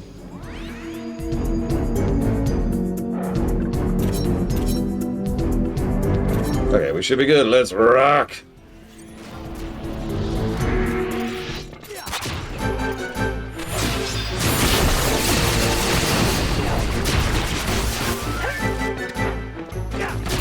But yeah, I am actually not very familiar with Wizardry. So, should be interesting. Round 2.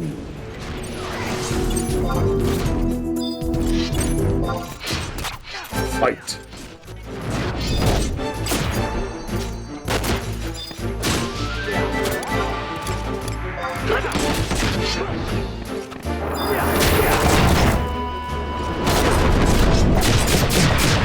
So, I have heard from several people that 6 is the one everyone loves about Might and Magic. I have poked at 6, and I know someone who knows 6 very well. I have no idea what people are smoking. For Might and Magic, not Wizardry.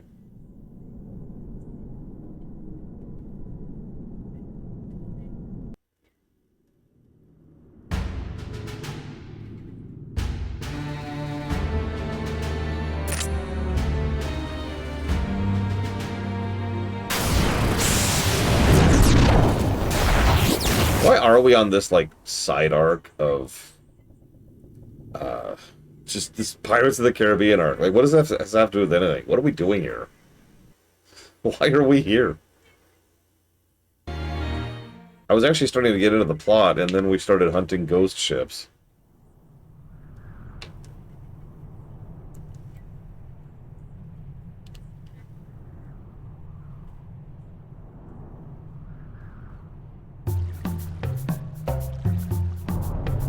Okay, fair. Ashbow.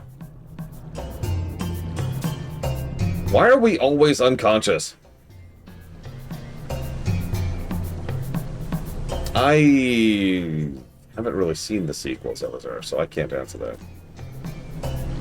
Mr. Ghost Hunter, you jumped from Ghost Ship, and I believe Ives. Our efforts seem in vain. The Ashu Talif and her crew still haunt the seas. That captain, the strange aura he conceals. No, I'm most likely thinking too much. I have yet to report to you the information I've discovered about the vessel. If rumors are true, the ship we boarded is known as the Black Coffin. According to history books, it was meant to have sunk almost 200 years ago. At the time, she was crewed by rebels of Ephraimad, also known as Corsairs.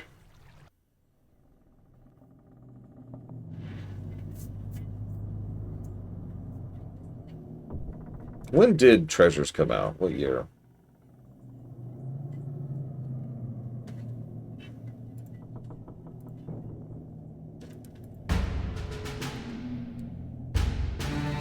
The word basically means pirate, but Corsairs were more than simple brigands.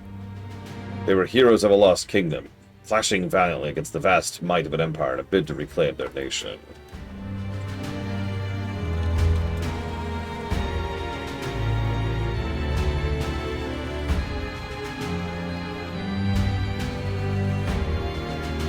The admiral that led the Corsairs into battle was Prince Luzav, a courageous warrior feared by his enemies.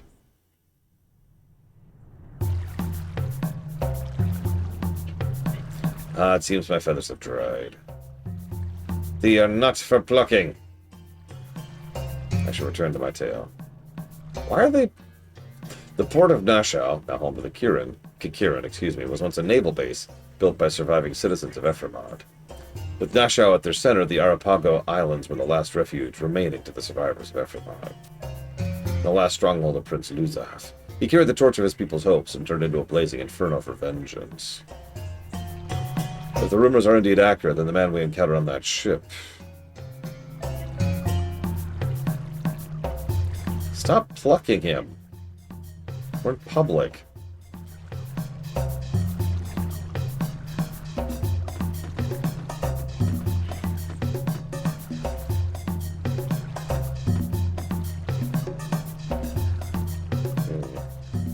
In any case, we are certain that Ashu Talif is more than just a tavern rumor.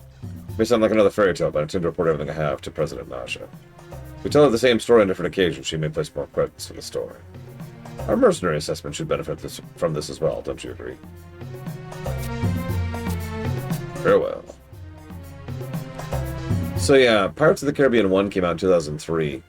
Pirates of the Caribbean 2 came out in 2006, and 3 came out in 2007.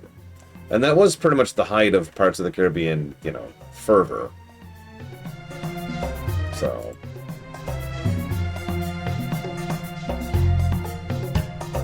no further questions. Back to the...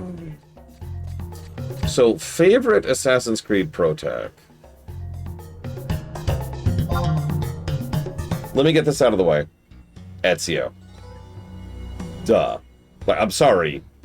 Duh. But it gets more interesting when we get past him.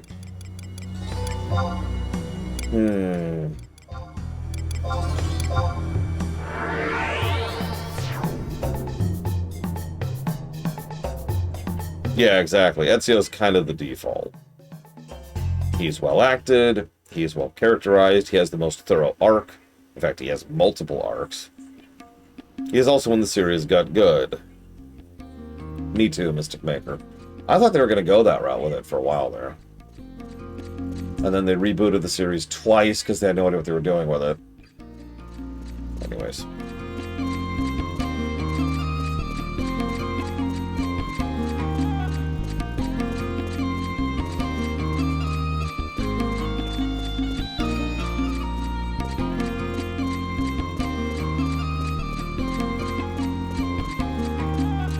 So, I'm not sold on him being my number 2 slot, but definitely in the 3, I would say Bayet. That's Origins, if you're familiar. He's a fascinating example of, like, a supremely polite and well-learned... trait. A polite and well-learned Punisher, basically. Right? The comic book Punisher. He is an absolute beast. Very skilled, very deadly, very brutal, kind to children, polite to allies, friendly to basically everyone who isn't in his way. It's an interesting dichotomy. I also love his actor.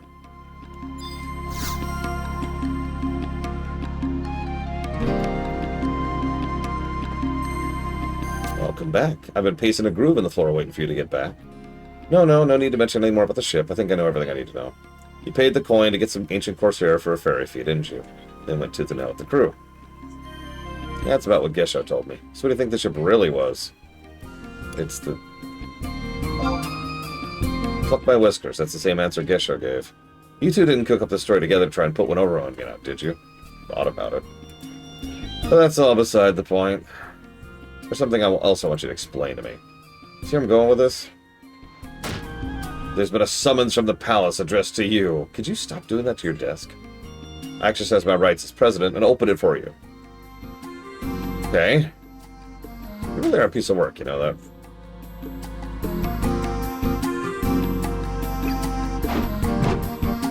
I am the president of Salathim's Sentinels.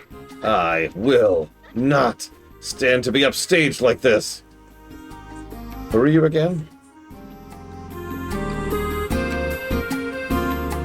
The summons was delivered by Rishvi himself. Look at this. Personal signature of the Grand Vizier. No matter how you look at it, this is a personal invitation to the palace. Seems Her Magnificence would hear you speak of the ship in private audience. The puppet master must be giggling into her chai. Look at this footnote. It says you can bring one attendant with you. And you, with zero knowledge of palace etiquette, would probably take one of your adventure buddies and make a complete fool of yourself. From this day on, you would never have to speak to me again. I wouldn't have you crossing my doorstep. You get what I'm saying? I'm gonna go with, huh?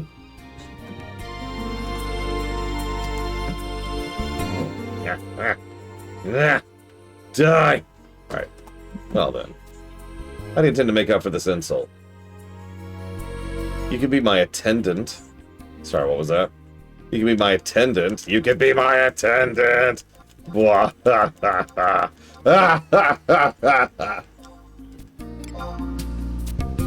If you think I'm gonna bow and scrape at your side.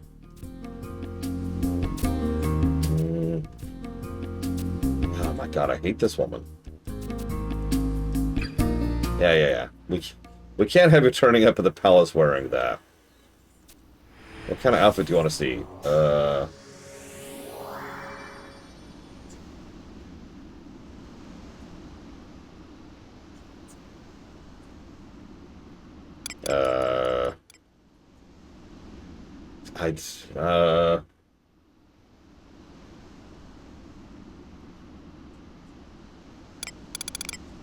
Sure, black. What do you think? You look hideous.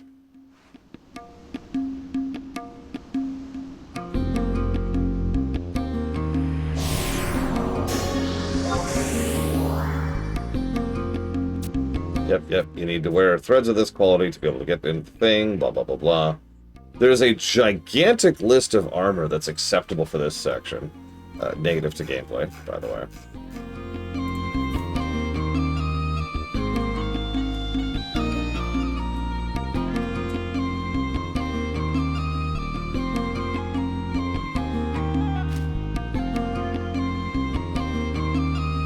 Wait till you're right.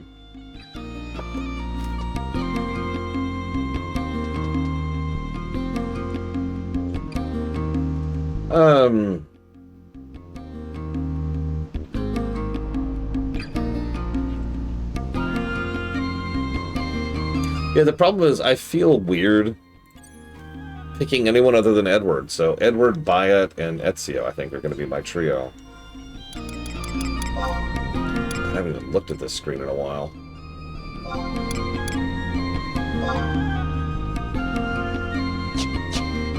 Okay, Hubark on. Thank you for the armor.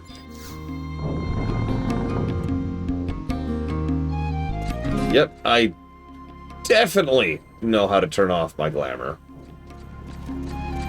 Yeah, exactly. I don't remember the name of the guy from Rogue, whose entire personality was, I make my own luck. And the guy in Unity is just pining after a woman the entire game. Like, Shay had some drip, but no personality to go with it.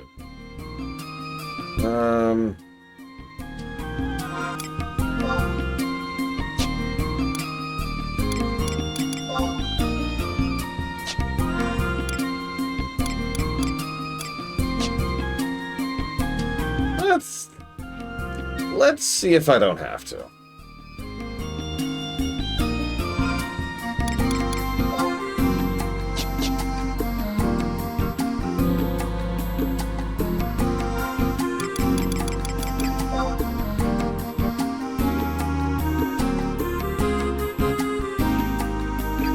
Where's this?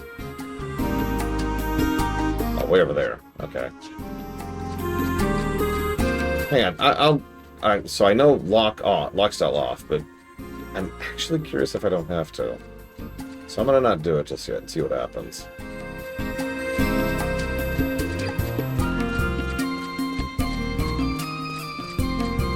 And yeah, all the other ones are kind of whatever. Which brings me to the big question, what are the 3 worst? Which protagonists actually kind of suck?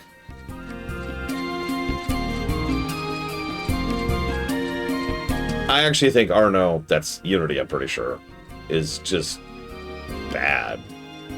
Like, actually, but the 3 worst Assassin's Creed protags. And I did just mention Shay, who, in addition to being one note, is actually kind of, like, irritatingly one note.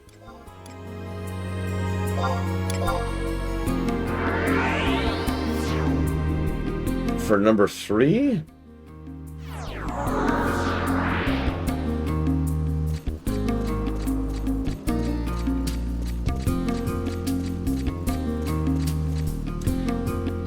I feel bad picking Connor, because Connor is a good idea, but I don't think he's a good character. Who am I talking to? Check the door. Check the door. The gate main's firmly closed. Okay.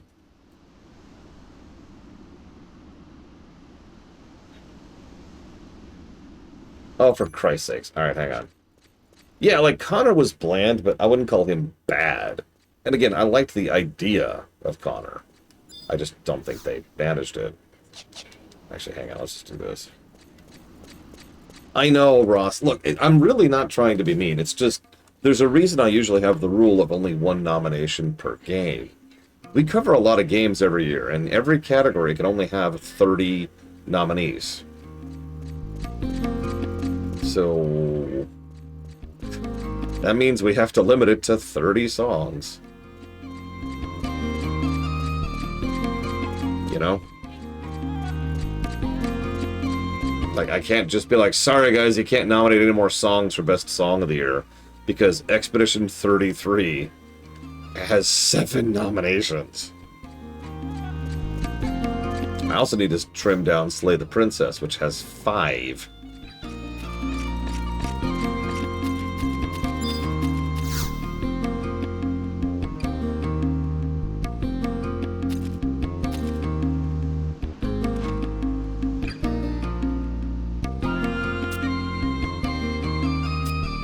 Blah.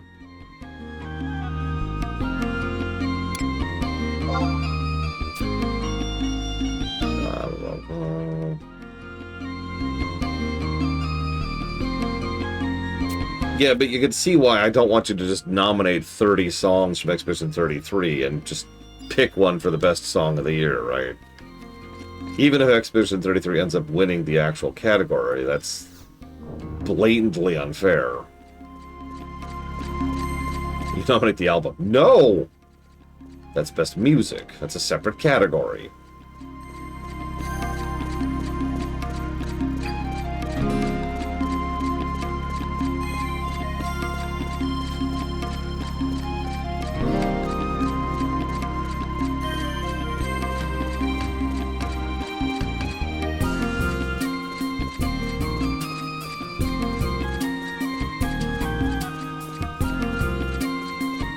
I mean, I could limit it down to 2. 2 I can live with.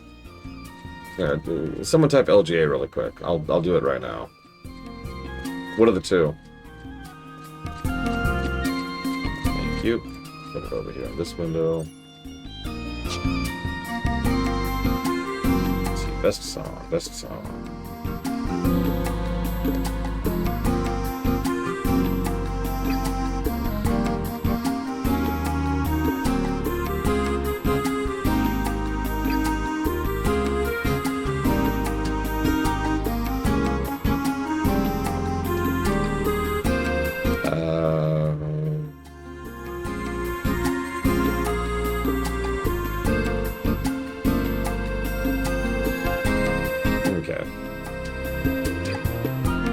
Probably Wolverine.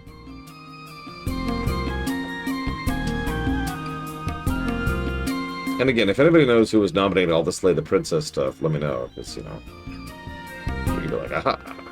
Hey, let me just sort this really quick.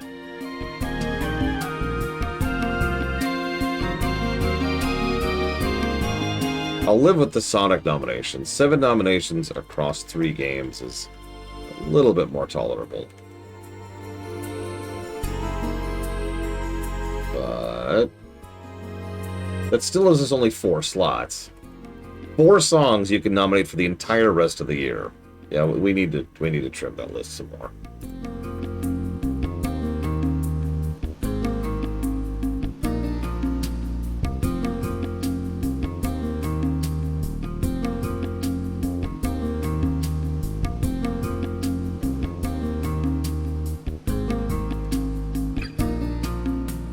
I mean, that's up to you guys, but I've actually had a policy for a while for my stuff that I only pick one thing per game. Unless it's like an extreme exception.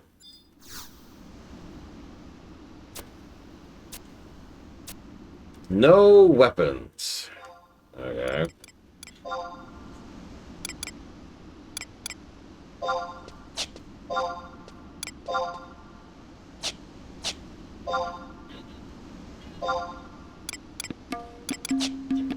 How do I unequip a sword?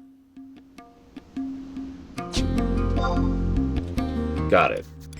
Oh,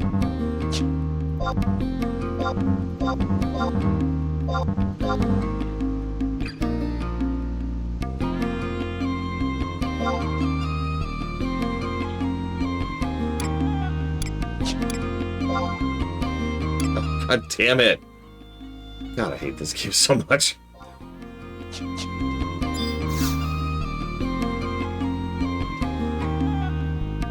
Okay, it looks like I don't have to take off my transmog. Woo!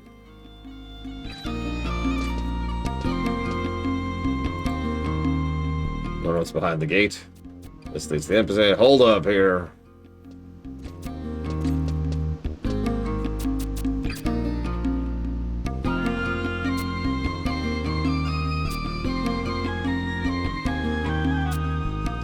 I hate her so much. Her dick is so big, apparently.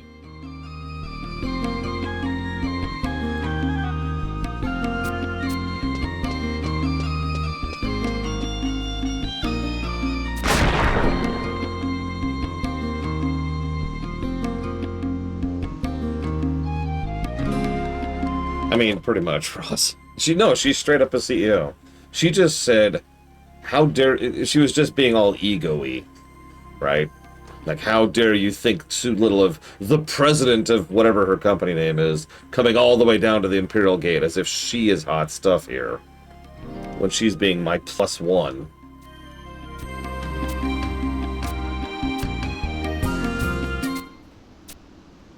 So Gesho just asked if he could accompany me instead of her. And for some reason, we're supposed to pretend like she's actually intimidating. I'm gonna give her another negative. I'm sick to death of her. Your dick is not that big, Sister of Takuma.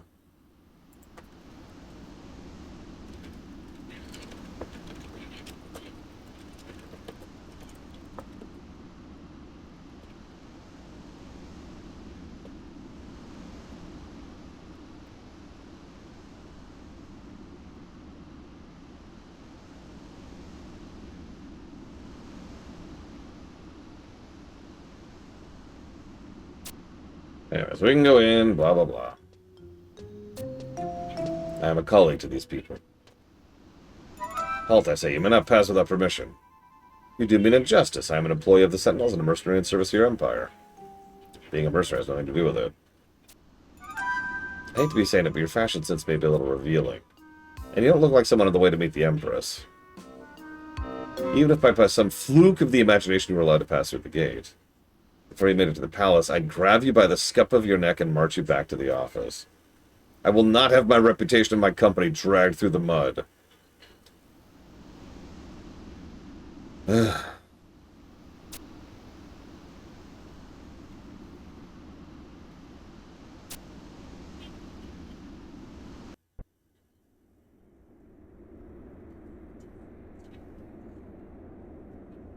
think what I called Connor was the Butcher.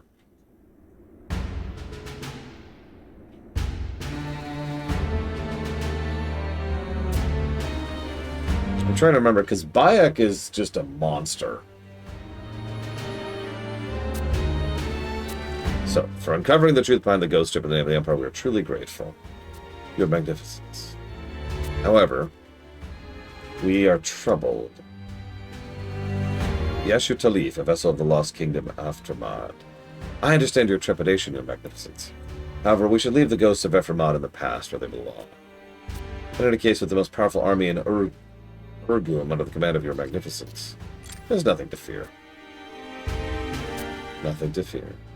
According to the reports from the staging points, the ghost ship still sails the Cyan Deep. If this vessel truly is the Black Coffin, the symbol of Ephraim's resistance that supposedly sank 200 years ago, there's little chance of stopping the commotion amongst the Lost Kingdom's little descendants when they finally learn the truth. And even without this added disturbance, the never-ending Beastmen attacks have the civilians of the Commerce Ward at a boiling point. It's not just the appearance of the Black Coffin. If Admiral Luzef has risen from the grave, the unrest will explode into violence. The capital will disintegrate from within. We must speak with Captain Roban and assign a number of the Immortals to investigating the spectral corsairs. Yes, there's no time to waste. Immortals, lower your voices. Silence. Lore Runner. Why? Your efforts have served the Empire admirably. We have prepared a reward. 1 mithril coin.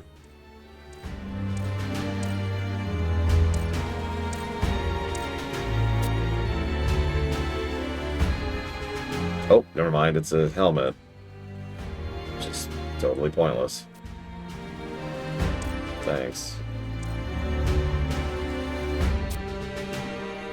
It is a symbol of our trust in you. We are the Empress. The Empress and Oxford-Gon are one. Our trust is the trust of the Empire. Our wishes are the wishes of the Empire.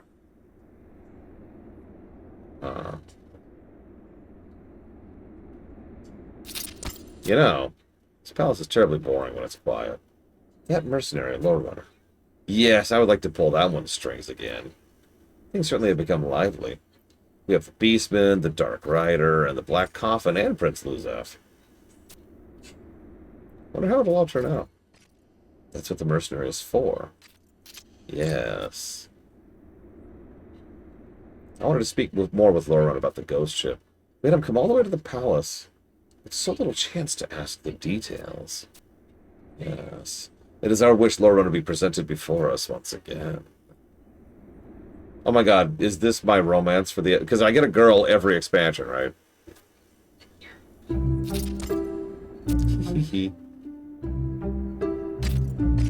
That was terrible. Did you say something? Most certainly not. Ow.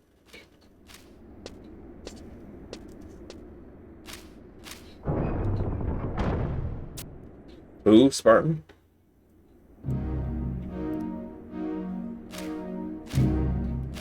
Grand Vizier.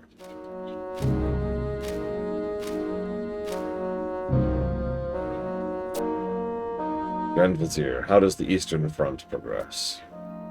Your Magnificence, what have you been doing in my absence? We do not... What have you done? Is it true you signed my name to invite a mercenary into the palace? I've heard the rumors. Your games go too far. Listen to me. If you're to continue your role as Empress, you must learn some discretion.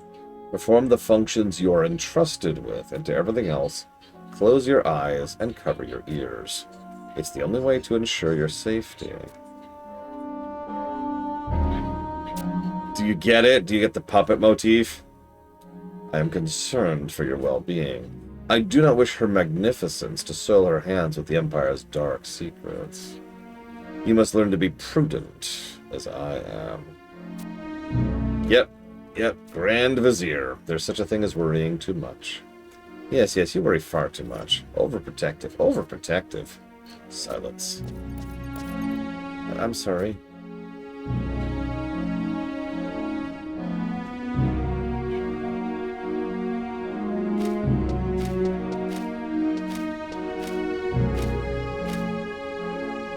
Let me remind you, your magnificence can do nothing alone.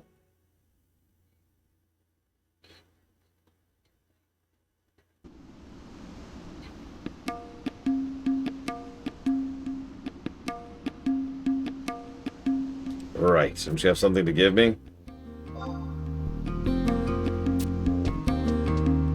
Did she seriously steal all my money? In the distant future, after you've worked for years and years and years, a few more years on top of that, when you've managed to become the best mercenary you can be, I'll be ready to hand over the glory crown to you. She just... I hate this woman so much. Why do we go along with anything she says? We could quite literally poke her. Just poke her. And she would explode from every cell simultaneously. Like, I'm sorry, by this point in time, canonically, we have defeated Promathia.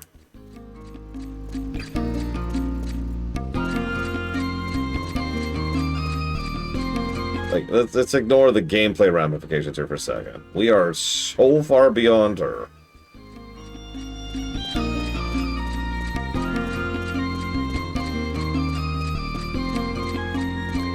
Either way, yeah, I'm pretty sure this is another wait an in-game day moment. And it's about my cutoff point anyways. Looks like we got a little under a third of the way through treasures, by sheer numbers. I'm not sure how long any of this will be. Yeah, exactly, that's what I'm doing. I'm checking with her just in case.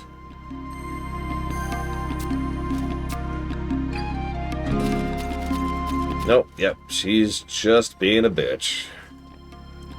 Okay.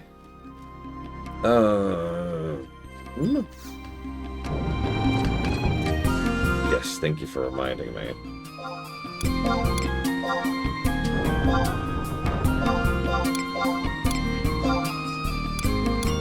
Speaking of, there we go. Yes, well, like I said, I'm going to go ahead and chop off. Tomorrow, we will continue to slaver and what in the world?